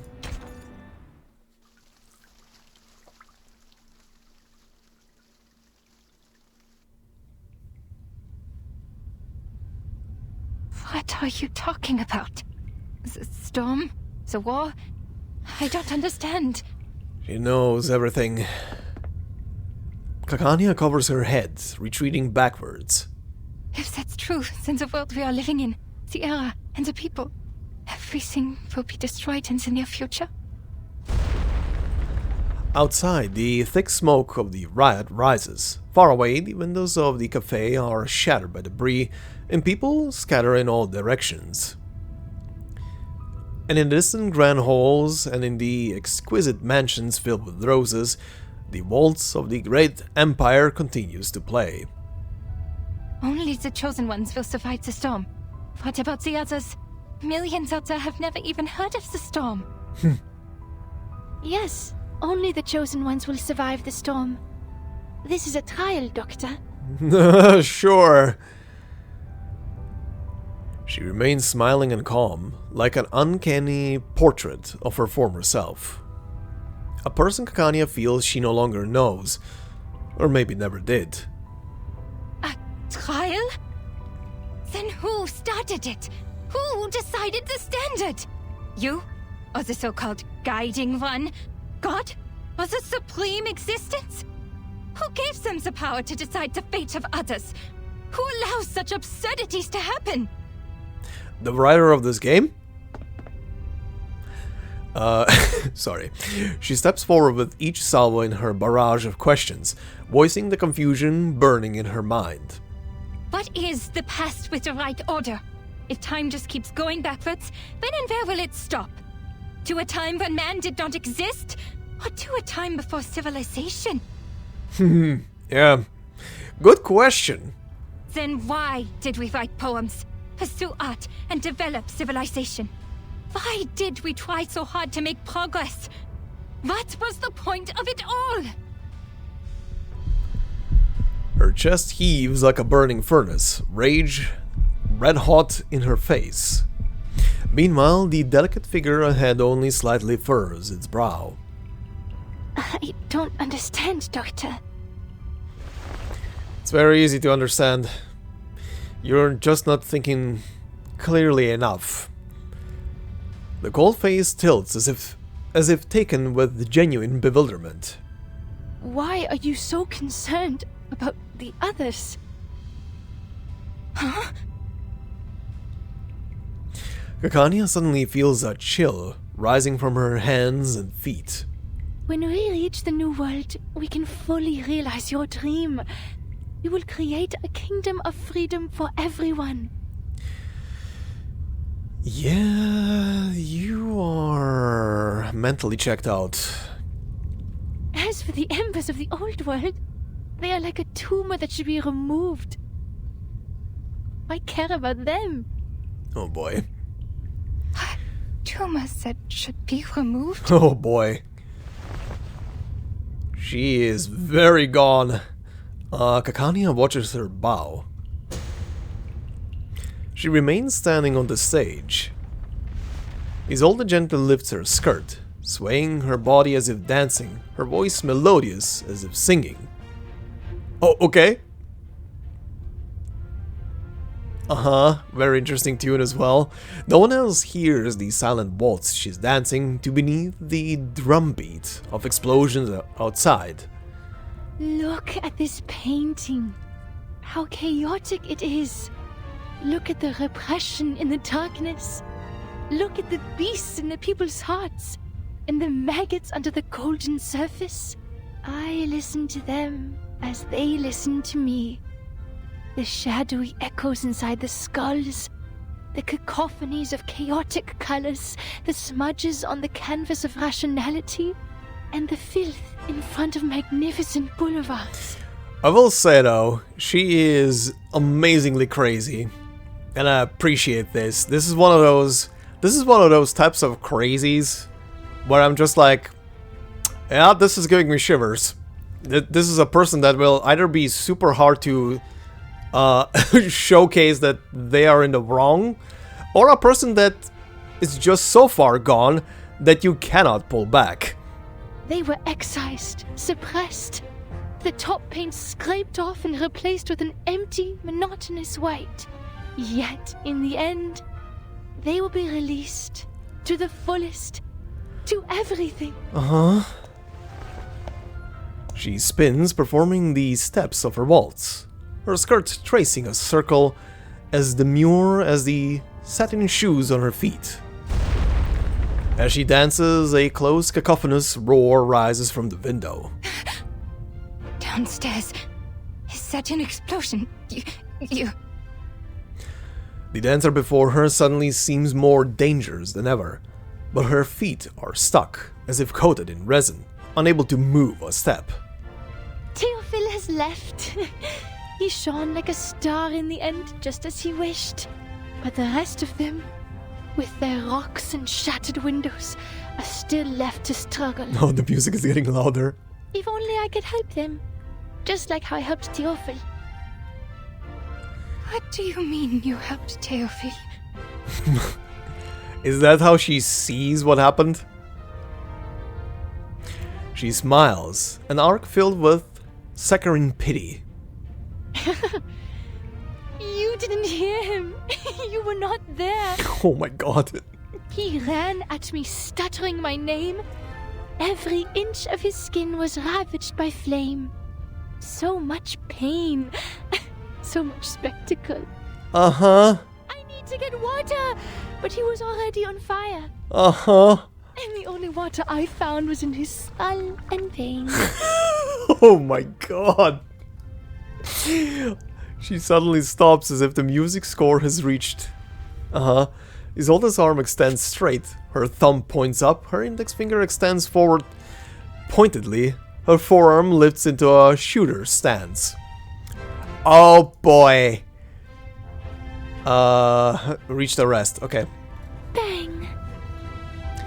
The sound of this empty gunshot pierces straight through Kakania, as surely as a bullet. No, Miss Ditterstoff. Isolde, you... She killed him in full consciousness. Kinda a mercy kill, all things considered. The guy was literally melting away in flames. You shot Theophil on purpose? Oh, look at that. The doctor's lips mutter... Oh, this is gonna go away. She still remembers the fragile trembling that filled her embrace that day, and the sensation... So this is the truth you had repressed? You... God, I'm auto-scrolling, hold on. The doctor's lips mutter, voicing the question as if to herself, as if searching for the proof in her own memory. She still remembers the fragile trembling that filled her embrace that day, and the sensation of tears soaking her soaking her neck. The actress turns around, never before so true to life. You were right, Doctor. Lifting your repression is the first step to liberation. I am fully cured. And I am fully nuts! Look at me. Did I do a good job? Oh boy. Once again, an explosion rocks the ground from below, and smoke begins to pour over the streets, rising into view. This room, so rich in history, is shaken by bursts of long-aged dust. Come with me, Doctor. I am inviting you, just like how you invited me. Let's heal the world and save it together. Jesus. The actress turns and reaches out, but now there is no one before her. Only an empty door. Oh, she's already gone. Huh? Oh no. Doctor? Oh no, how will she take this? Is she going after her? Or is this Kakania running? Kakania running, okay. She runs her mind forcefully blank. Without the luxury of reason, direction, or purpose, she flees on instinct alone. Finding her way back quickly, reaches a dead end. The path she came by is obscured, everything warping beneath the unsettled dust. There! Is that Miss Kakania? Hey, Illich! Relax, people.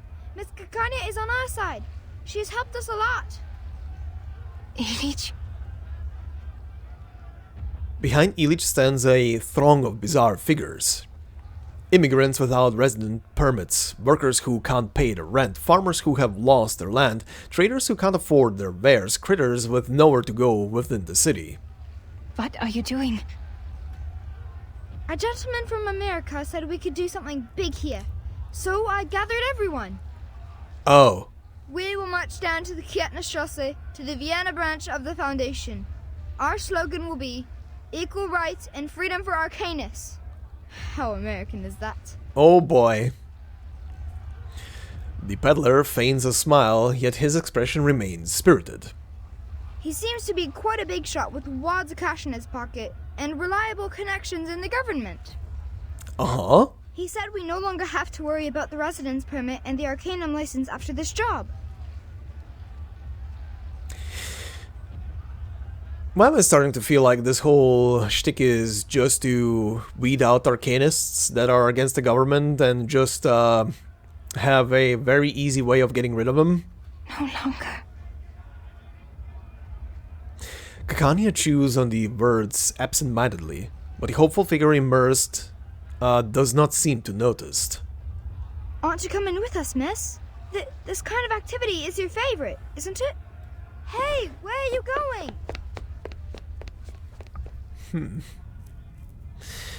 Right.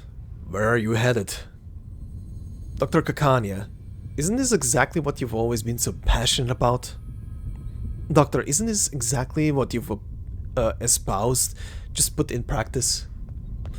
Out of nowhere, she recalls the words of that poem. Seeking silentness in the woods, I asked him. A sharp question shoots up out of her skull. Kakania, you should be tried and punished. Why? You gave your friends hope, prescribed them treatment, and vowed to stand by their side. But now you're silent and turning away. This is a betrayal.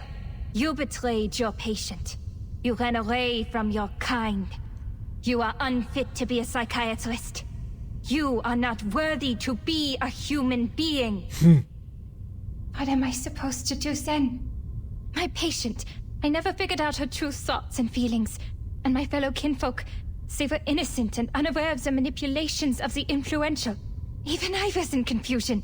How could I tell them the truth that I didn't know? How am I supposed to face the overwhelming madness and destruction on my own? So you're just someone who happens to stumble upon the truth? A bystander who happens to be watching from the shore? This is why you are a disgrace. It's a sin to just stand by and watch. It's a sin to promise salvation, but fail to bring them ashore. It's an even greater sin to ignore this tragedy and turn away. Yes, I admit, I'm a hypocrite. I used to be so eager to help my friends, but when they really needed me, I turned my back on them. I told her to release her repressions, but when she actually did, I couldn't face the destructive consequences. I propagated my dream with great enthusiasm, hoping all my kids could live in a free world. But if it's realized in this way, it's the worst nightmare imaginable for everyone. I said I would start the secession of the Arcanists, but what is the essence of this movement? A rebirth? Or a complete betrayal? I'm just like my father, mother, and brother, who tried to shed the label of Arcanists selling small wares as soon as they climbed up the social ladder. I'm lost. So please, tell me, what should I do? The reply is a cold laugh. You already know, don't you? Wer wird im Regen verschwinden? Who shall vanish in the rain? Wem wird das ewige Glück gewährt? Who shall be Gnade von oben. Who shall be Und granted? diese Leere, das Aufhören der Existenz. Oh boy. Okay, can I read now? Thank you. Who shall be granted the eternal happiness, the grace from above, and that emptiness the cessation of existence? In a daze, she stands in the middle of the ring road, letting the chaos pass by around her. A stone debris from another explosion flies toward her, but her stance remains unchanged, as if oblivious or welcoming of it. Miss Kakania! Bean to the rescue! The stone suddenly changes its trajectory. Her body is pulled away. The figure shaking her is a familiar face. You are fine. Thank goodness. I've been trying so hard to find you. I have something important to tell you. The young assistant clutches the doctor's sleeve tightly. A catastrophe is about to sweep across the globe, but there are still things we can do. If it goes smoothly, perhaps we can save plenty of lives.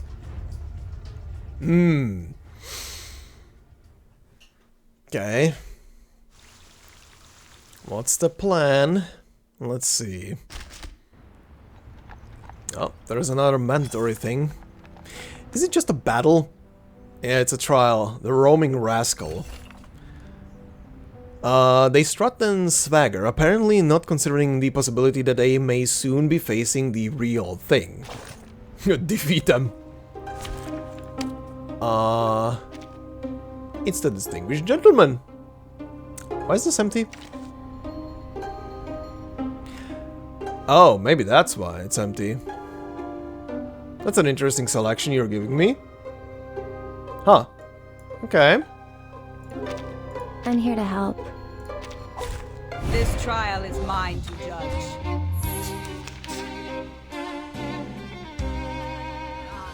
Aim and shoot.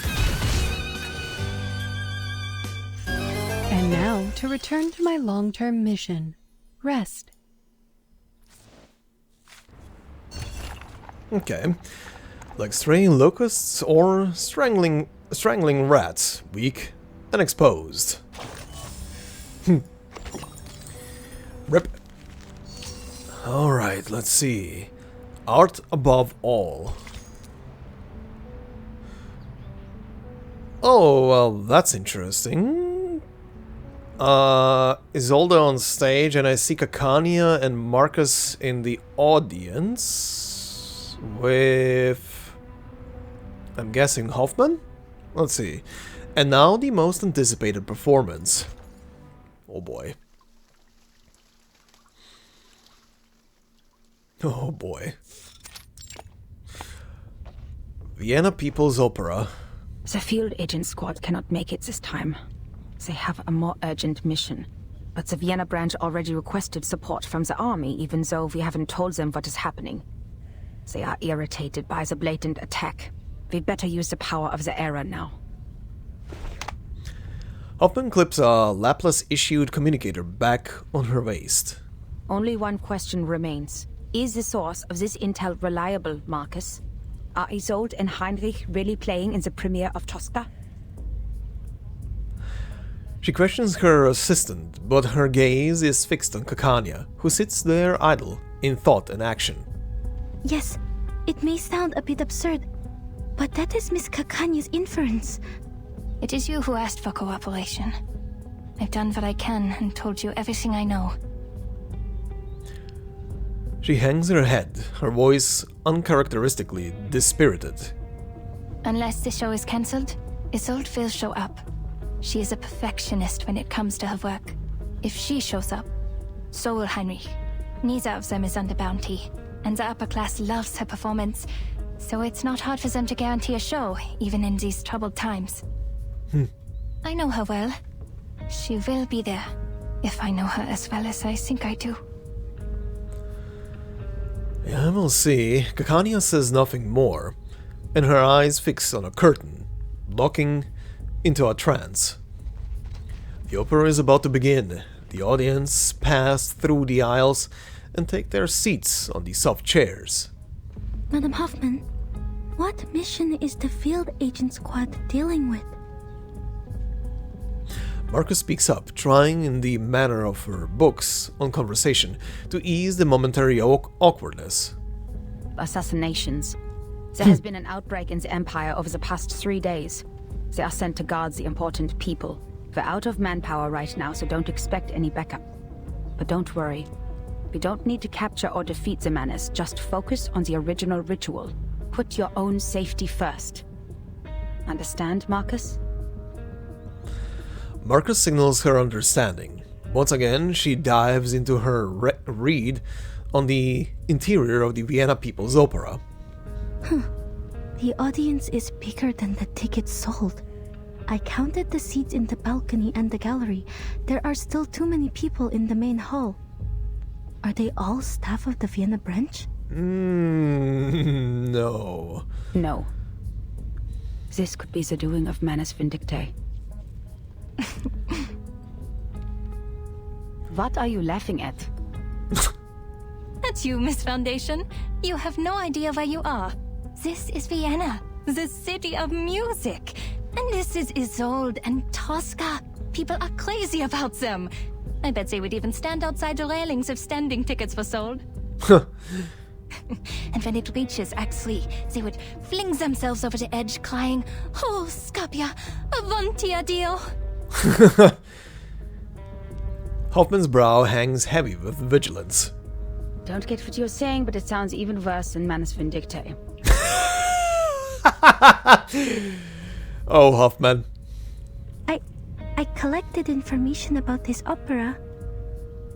Oh.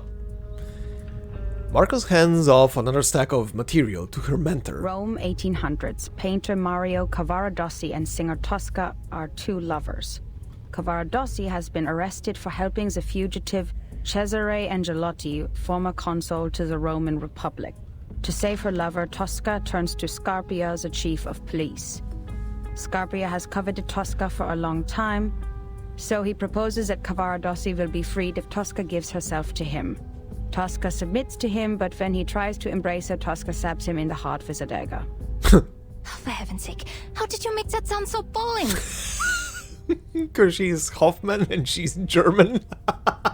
I don't know. Sorry. No offense to Germans.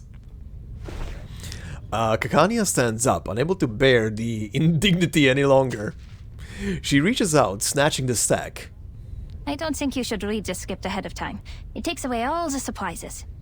Just let the singer guide you and immerse yourself in this world. Isolde is very good in guiding the audience. She's the best there is. Yes, but this might be a problem this time around. I can feel something approaching.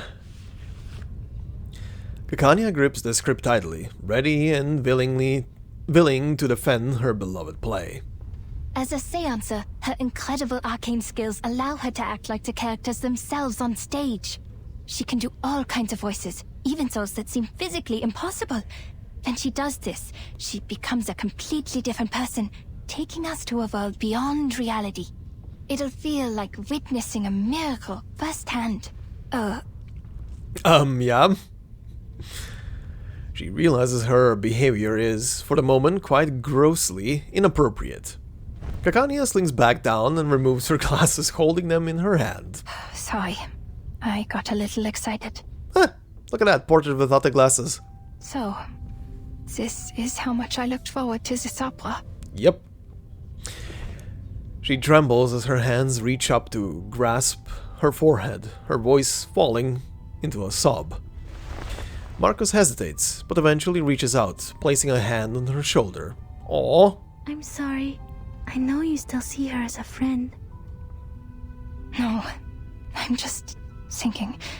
I thought I knew my friends and my kin, but really I had no idea of what they were truly thinking. Even with this mirror and all the psychological theories, I am like Pandora who opens a box without knowing what was inside. Was it hope or destruction? Or both. That sounds dark. But I also think perhaps we can never truly understand one another. But things won't get any better if I give up because of it. Kakania shakes her head, rubs her eyes forcefully, then puts on her glasses once more. I cannot turn my back on this. Don't worry about me, Miss Marcus. Now that I am here, I will fulfill my promise. I will stop her. As for the doomsday you talked about, I don't know what I can do about it, to be honest. All I know is, if I don't stop her today, every day of my life will feel like doomsday. No matter what happens from here, the show has begun. Oh, here we go. The lights dim, just as she had scripted it. The black-haired opera singer steps on the front of the stage. Ooh, in a different dress as well. Uh-oh. Please, enjoy. What? Even if the world ends tomorrow, we still have a show to enjoy. Mm-hmm. Why was Marcus so taken aback? Oh? Oh, this is it? I was expecting something. I was expecting something else. Okay. But I fear this is where I'm gonna have to stop for today. I know I'm stopping up just at something probably huge considering what I'm looking at right now on the applause. But there is a couple still of these stages left, and I'm gonna leave that for next time, and then next time I can also do well, once we round up the chapter, I can also do the usual react to... Oh god, I just noticed this guy here. Do the usual react to the trailer for this thing and all the stuff as usual. But yeah, I'm starting to finally see why you guys are raving about this chapter quite a lot. This part today was very good. Like, really, really good. All the scenes between Kakania and Isolde and the Hoffman and Marcus parts were really good. And I'm also very happy that they flashed back, even if it was briefly for one single node, to the island and showed what was happening over there, and that that everyone is still alive, even though the little mathematical bean 37 is a bit out of commission. But yeah, we'll see. We'll continue with this next time. But first off, we have two things to finish off today, actually. One beginning with the 3 doors. So let's head on over to that one. Alright, the final of the 3 doors. Let's see what's in there.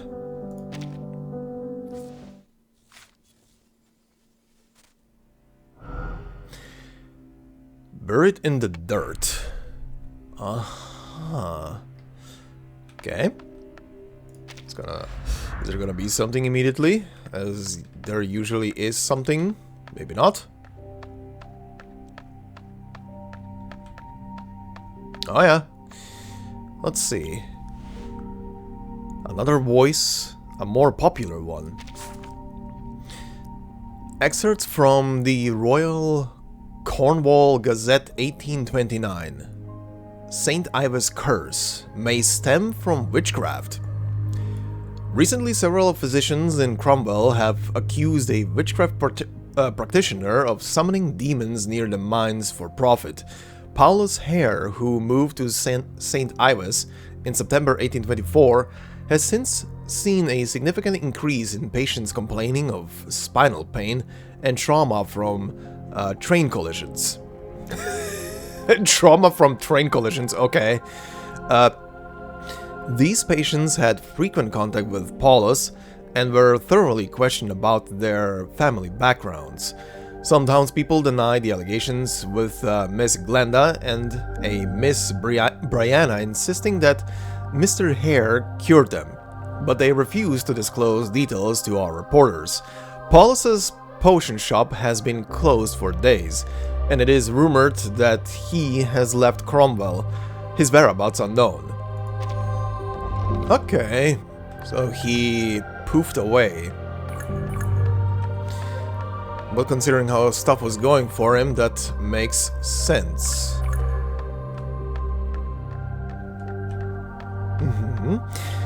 Next one. Someone drank it, or just left it, and watched it dissipate and evaporate. Empty potion bottle.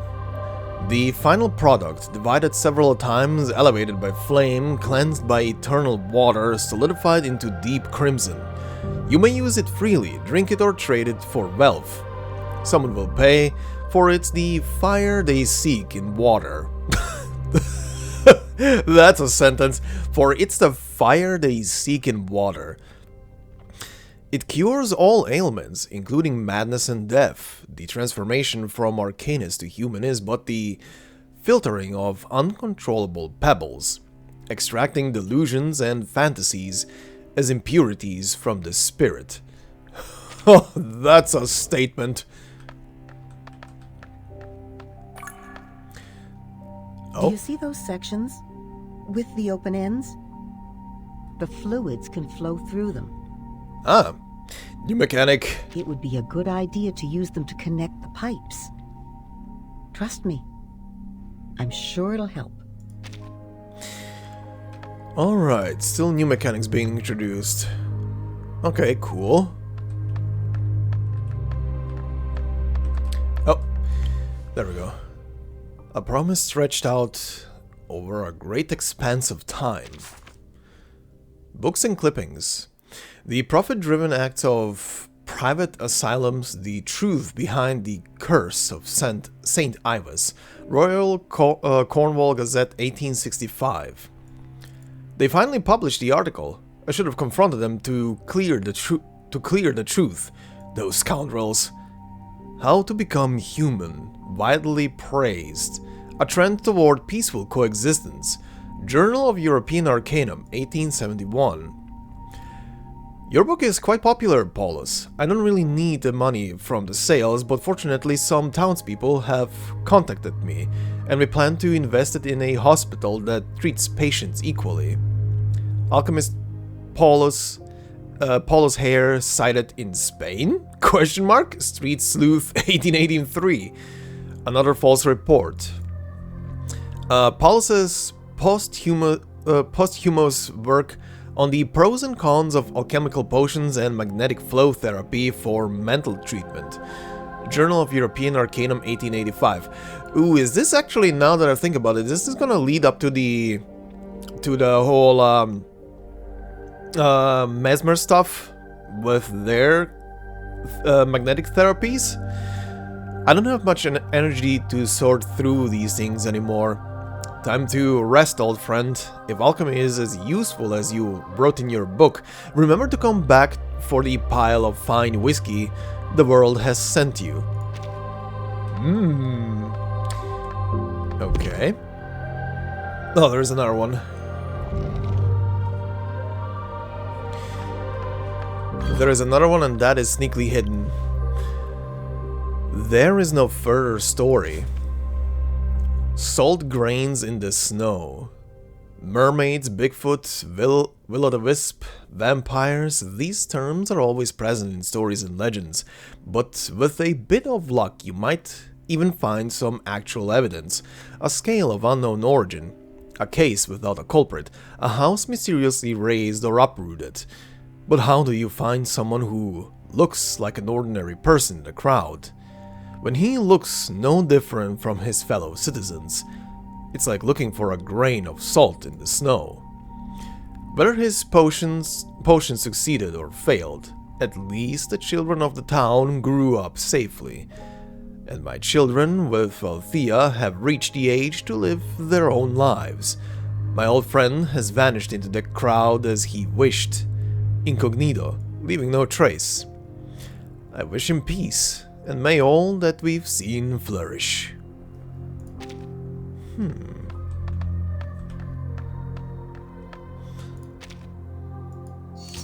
What was it?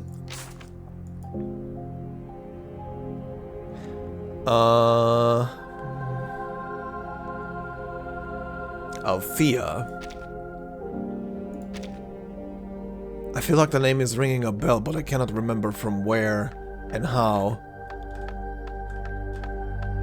God, my memory for names is absolutely trash. So, solved. Okay. Jesus Christ, that was a freaking big room.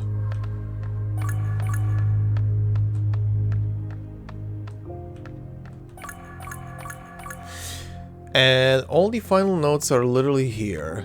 Huh, interesting. Okay. Slightly faded, the handwriting blurred, but that is of no consequence. Flowers and letters.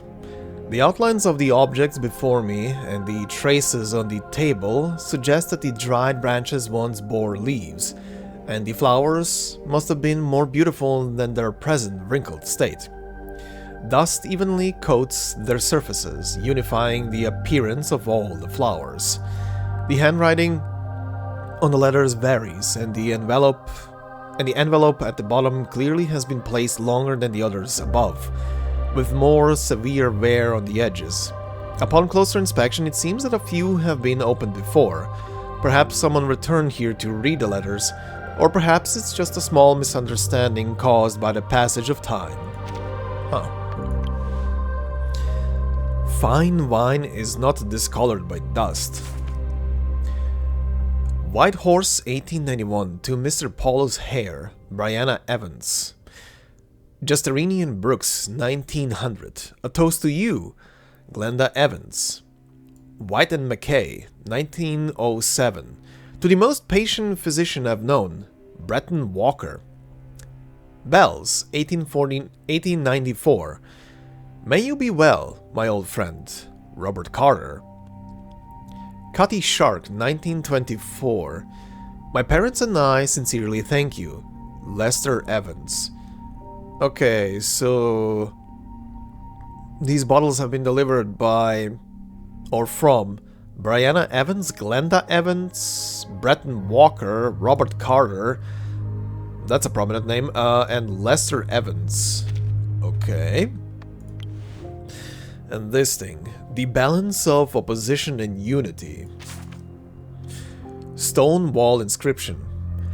Mr. Paulos dedicated his life to the path he chose. With fiery passion, he sought reason and found success. He discovered how to remain ordinary, and is thus immortalized. He replaced inquiry with peaceful words, parting in silence. Raise a glass to our pure, upright, loyal physician, for he always held compassion and a love for life on earth. Sadly, this gentleman didn't leave anything behind for us to verify the efficacy of the concoction, but we can still give a round of applause, for the story has now concluded. Even though we don't have any clear evidence that those two girls were cured by the pharmacist's concoctions. Yeah. Come on now, start clapping. One should always applaud the efforts of a person, no matter the result. And I do hope you continue to try hard. There is so much still to be achieved at your age. Is there anything else left to do here? I want to leave him something like a memorial. Those letters and flowers we just found will do. Leave them where they were. Huh. It's okay. Take your time. Have a walk around and look through those cupboards and drawers. No, let's go. Certainly. Every story has an end.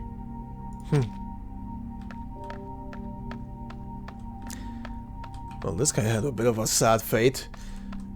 I don't think I still really know who this story was talking about. Maybe it's gonna come back around.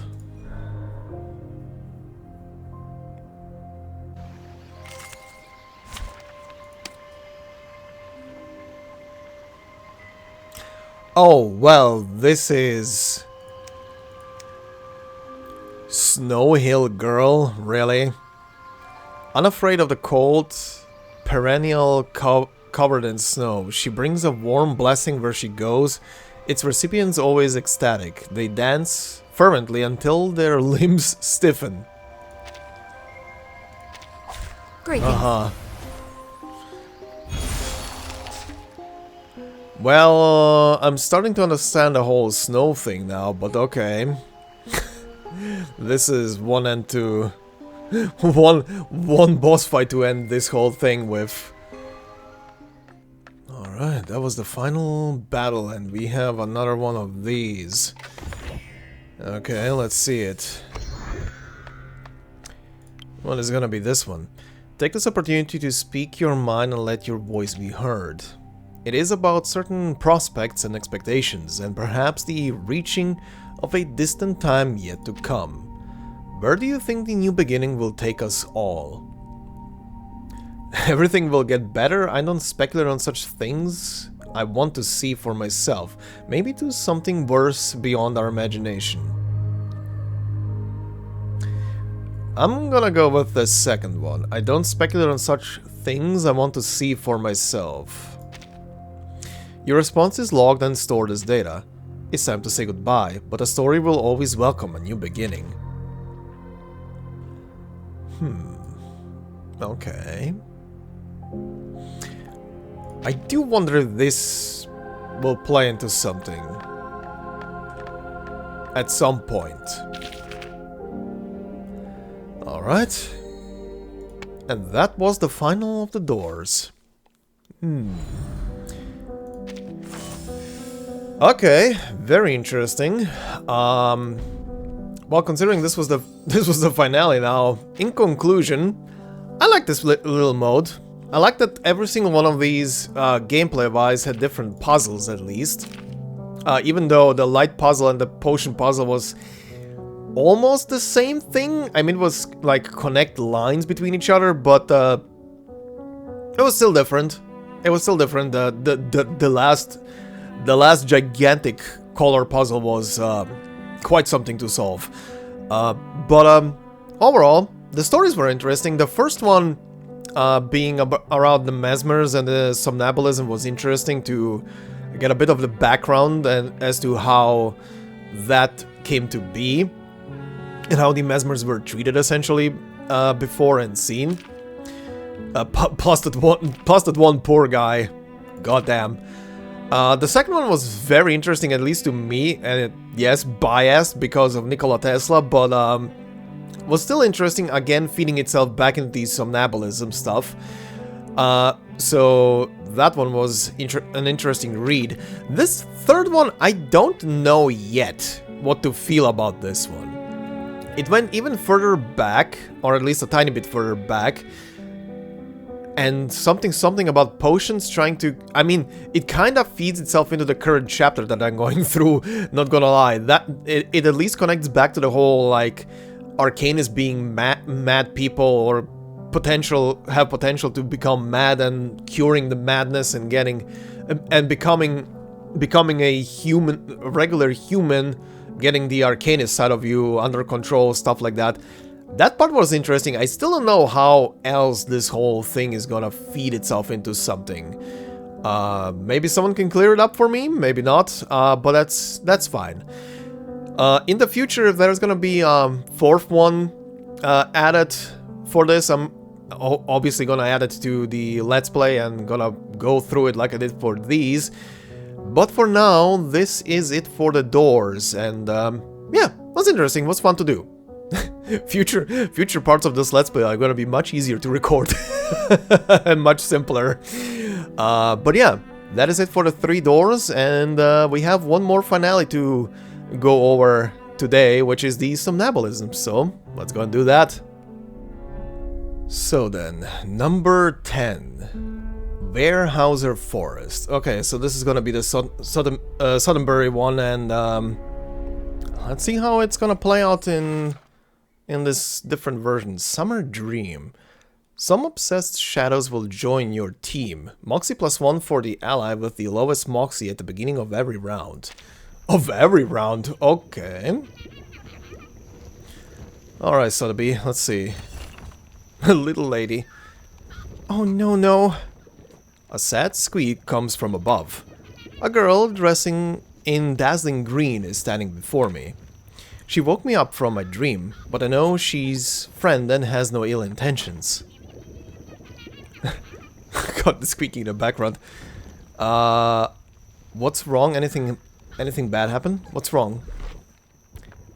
Vertin, you have turned into a critter. Excuse me. This is my fault. I shouldn't have mistaken lavender for sage. Drops of gold roll down her cheek. Drops of gold. She suddenly starts to grow, becoming taller and bigger, so quickly that my handkerchief can hardly wipe off anything on her face. I swear, by my honor as a lady, I will bring you back. All I need is a vial of curdling recovery potion. I bought a whole box of it and put it in that. The potion is gone. To which I'm not surprised at all.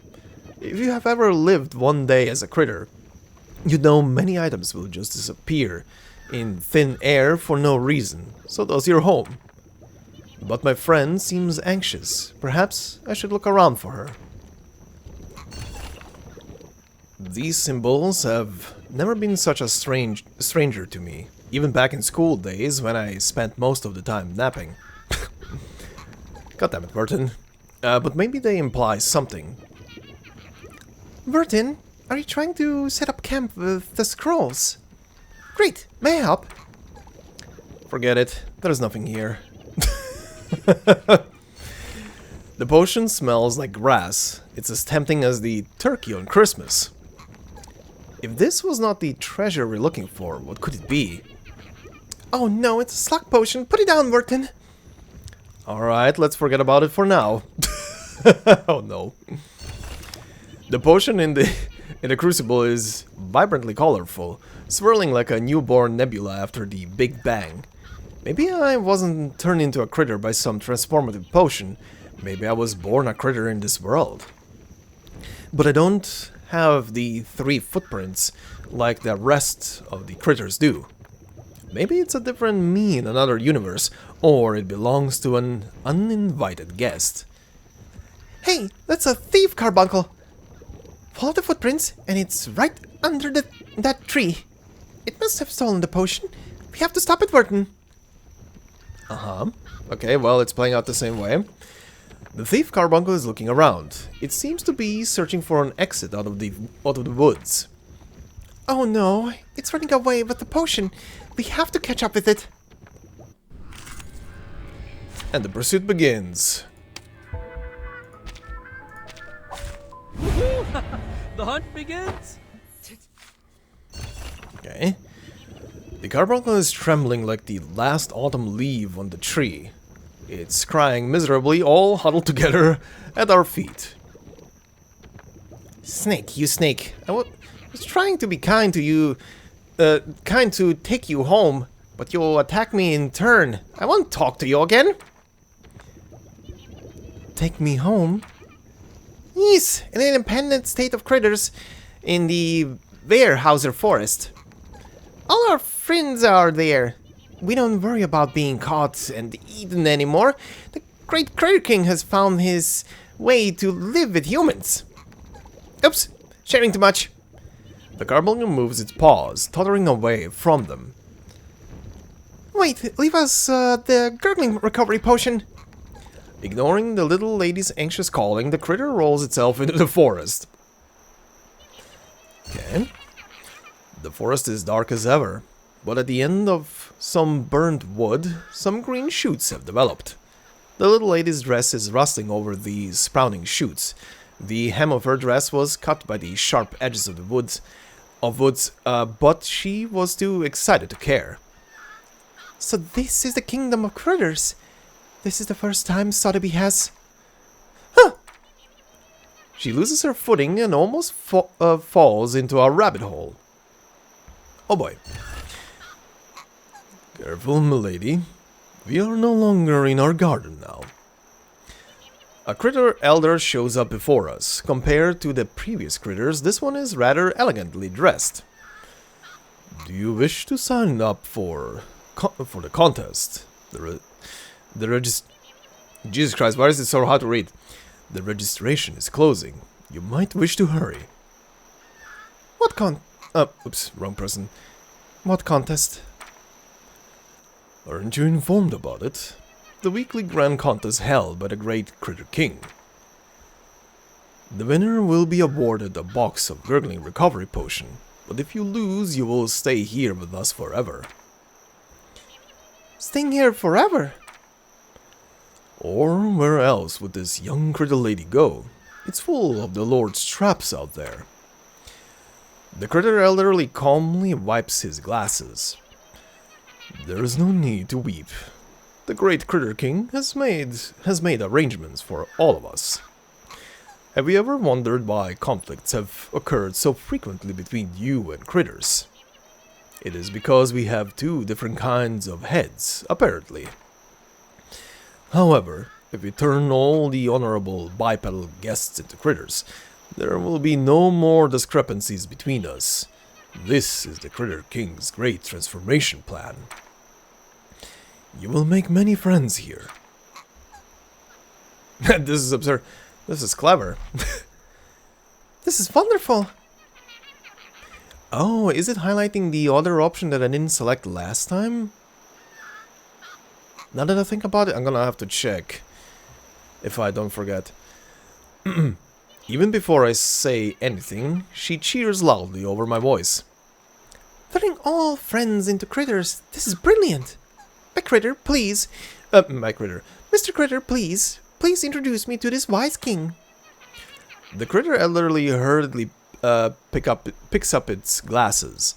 The glasses were dropped to the ground when the elderly leapt up, startled. Okay, this has been this has been obviously in the game from the beginning, and I can see the typos that are not really present in a bit newer material. This is quite an unusual comment for a lady to make, but we appreciate the spirit. The contest will begin soon. If you can help us keep the audience in order, I think the king would grant you an audience, or perhaps even reward your friend with a recovery potion. The critter elderly retreats into the dark. The ring not far away from them suddenly erupts with cheers and screams. She strokes my head, whispering to pep herself up. Don't worry, Vertin. I'm sure I will come back with the potion. Uh-huh. Okay, this is the same. The contest continues. Carbuncles excitedly sprinkle dust onto the contestants, screaming sharply like many hands scratching on the blackboard. This is none of our doorkeeper's business now. Will anyone actually come and disturb this? As this thought comes to the mind, the peace is shattered. A group of figures on the outskirts are lurking towards us. Whoa, this is a kingdom of critters. You long-haired gentlemen, please come closer to know more. Uh-huh. Oh, this one is interesting. I need to constantly keep replacing everybody now, huh? Okay. The trams stagger sideways and lean on each other, spilling all the beer in their hands all over the floor. I just come to join you. What is so good about being a human and knowing the money you earn today will turn into a stack of paper tomorrow? Might as well be a critter. At least the dusts are free. But I am not even qualified to be critter. They call this a Darwinian race, you know? And it's the same for critters, really. You're making a point, bro. Better go home and get more milk delivered. At least the milk is real. The tramps help each other up and walk away, leaving her standing there, eyes wide open, looking blankly. Vertin, did it do it wrong? You helped them get back to their senses. You have done nothing wrong. She seems convinced, and I'm relieved. Seems like I still have a clear mind after turning into a critter and turns back again. Yeah, some of this shit is very weirdly, brokenly written. It's the ghost. More people have arrived. These ones are younger, noisier, and more energetic. They chase each other and drift over the grass, so swiftly that even the moon misses the chance to shed any light on their feet. None of them has shadows either. Have shadows either. Whoa, my fandom friends! Beyond this point you will enter the kingdom of critters. Do you mind going back and picnicking somewhere else? They stop as asked. The white sheet covering one of the ghosts starts to shrink, dripping water and trembles. The ghost under the sheet. What do you mean? It took me such a long time to prepare for it. Are you going to ruin it? Uh-huh. It's the kids, okay. The ghost under the sheet is devastated. Drops of water keep dripping off her sheet, soaking the grass by her feet. One can hardly tell whether it is her tears or the seawater. My birthday party. I've decided to come here one more 1 month prior to this date and called all my friends to come, but when the day has come, this happened. It's true. To them, I'm useless, dumb girl, like they said.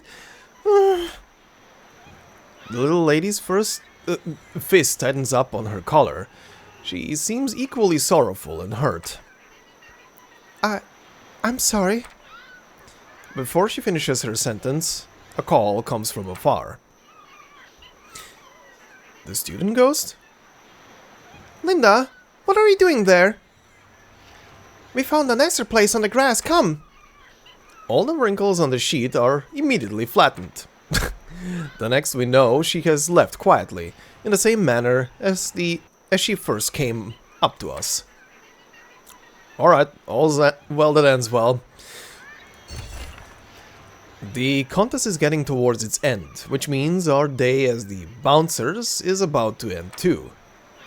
Our real lady will fulfill her words exactly as she promised. Now I will just have to wait for the audience with the king. A familiar figure is walking towards her, calling her name. A porcelain lady? Thank goodness you are all right, milady. His lordship was incredibly worried when he found out you weren't home. We thought you were kidnapped by the critters. Sensing the stranger, the carbuncles all turn around. 1,000 bright eyes suddenly appear in the dark. The porcelain lady also widens her eyes. I see. The situation is really serious. Worry not, I will take care of this. She pulls out a hammer from behind, cutting at me directly. I'm not panicky at all. Perhaps for a critter, this is normal as a breakfast. All right.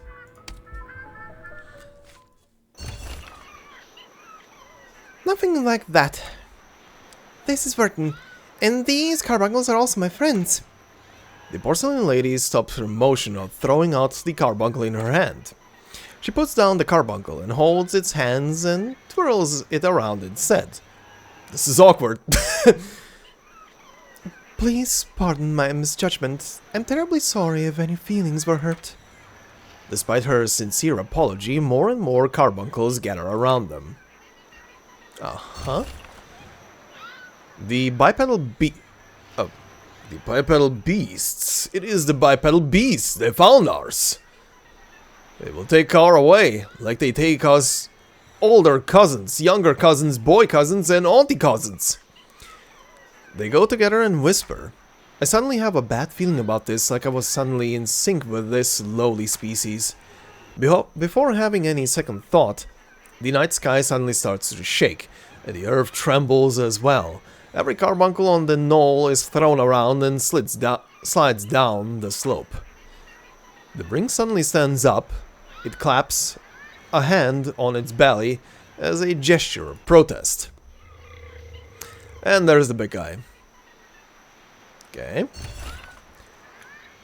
I thought you'd be the first good head who accepts us, but I was so wrong. The critter grinds its teeth, full of hatred. It's alright. You can't destroy our free kingdom, not if I turn all of ye into critters. Sure, buddy. What was I fighting here again? Big boy. Silence. The big boy Battery will get absolutely smacked. I'm here to help. Hail. Wonderful summer night. Briar.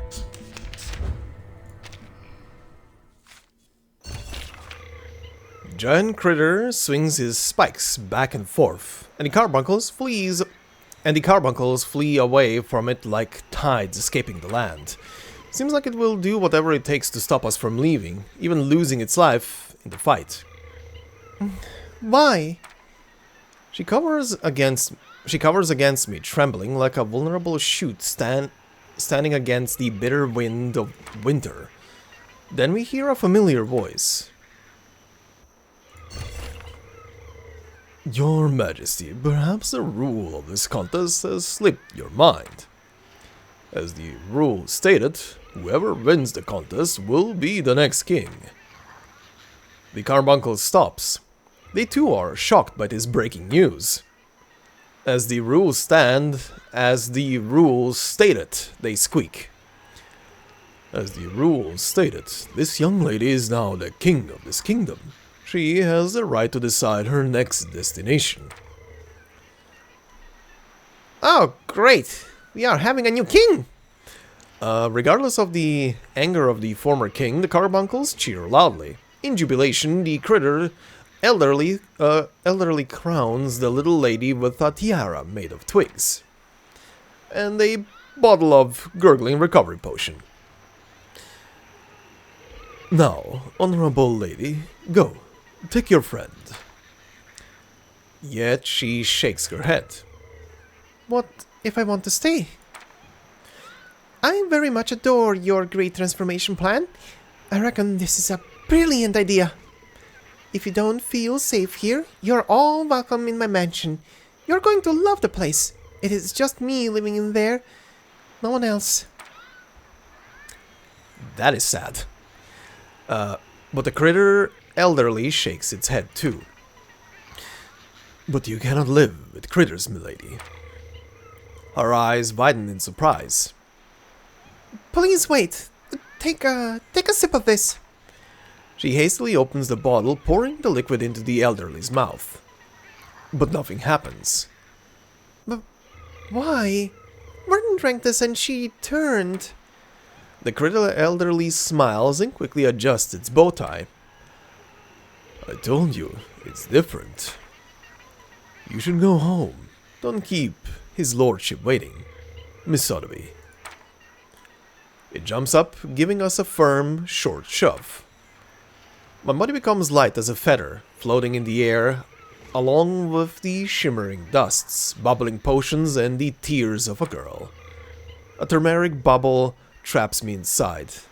I become indefinitely large, but also indefinitely small. A flavor explodes on my tongue. When I close my eyes, I finally taste the gurgling recovery potion. Dr. Pepper's.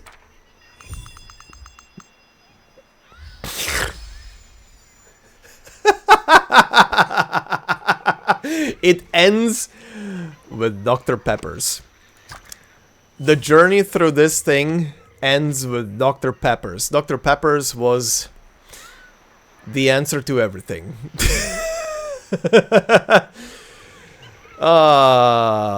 And that is all of them. I think now... new stage in the Somnambulism, yeah. This room is extremely unstable. Its structure will change periodically. Yeah, this is the... once every so often, like, what, 2 weeks? Limbo. The dream will be reconstructed every first day of the 16th... Okay, so twice a month. Right. I think you guys told me that in the beginning of this Let's Play. You may enter again after it is reconstructed. The rewards following each challenge will also become available to claim again. Okay, yeah. Right. Sure. Current results. Okay. Okay, so this is pretty much just combat, I'm gonna guess. Yeah, okay. Okay, I'm not gonna bother with this right now. I'm gonna do this in my own time. But this gives me something to do, I guess, every couple of weeks if I have the time to go through it. But in conclusion, I'll say this, considering this is now also done. I'm happy that I actually put a bit of effort into this and put a story, even though it's pretty much just 5 stories, but on the second half you get like an alternative version where Vertin is present in all of them and is a bit more aware of her surroundings and is kind of also influencing what is happening. So that was kind of fun. But yeah, in general it was fun. I'm just happy that this had some story, so it had some you know, incentive, at least for me, who is a story enjoyer, to go through it and see what the hell is happening in it. But that is it for the Somnambulism, and that is it for today's part. So then, in conclusion, next couple of parts are gonna be easier to record because I don't have to do the 3 doors and the Somnambulism anymore. That has been cleared. I don't presume the Somnambulism will ever get something more of a story to it unless they do some kind of event that is structured around it or something other. 3 doors? If there's gonna be something in the future, like if they add a new set of 3 doors to go through it, I'll do it. It's gonna be part of the Let's Play, but for now, that is also done. Was fun, and yeah, gonna have an easier time in the future, like I just said. But, and of course, in conclusion with the main story for today, that was certainly a story portion. That was very interesting. And as I said earlier, it was very interesting with the, or rather, it had some very powerful moments with our different groups and deliveries and such. Kakania, for example, and Greta towards Marcus as well.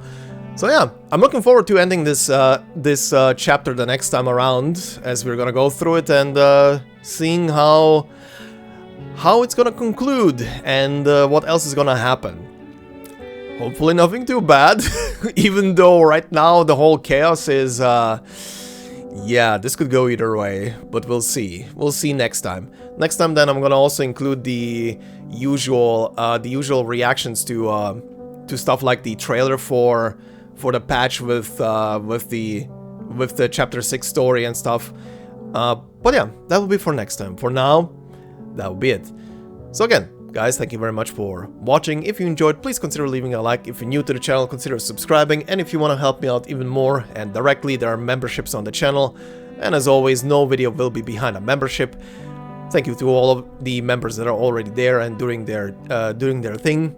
Much appreciated, guys. You are helping quite a lot. And yeah, I will see you guys in the next part. Until then, hope you have a good rest of the day, the week, and whatever is happening, and I will see you then. Bye-bye.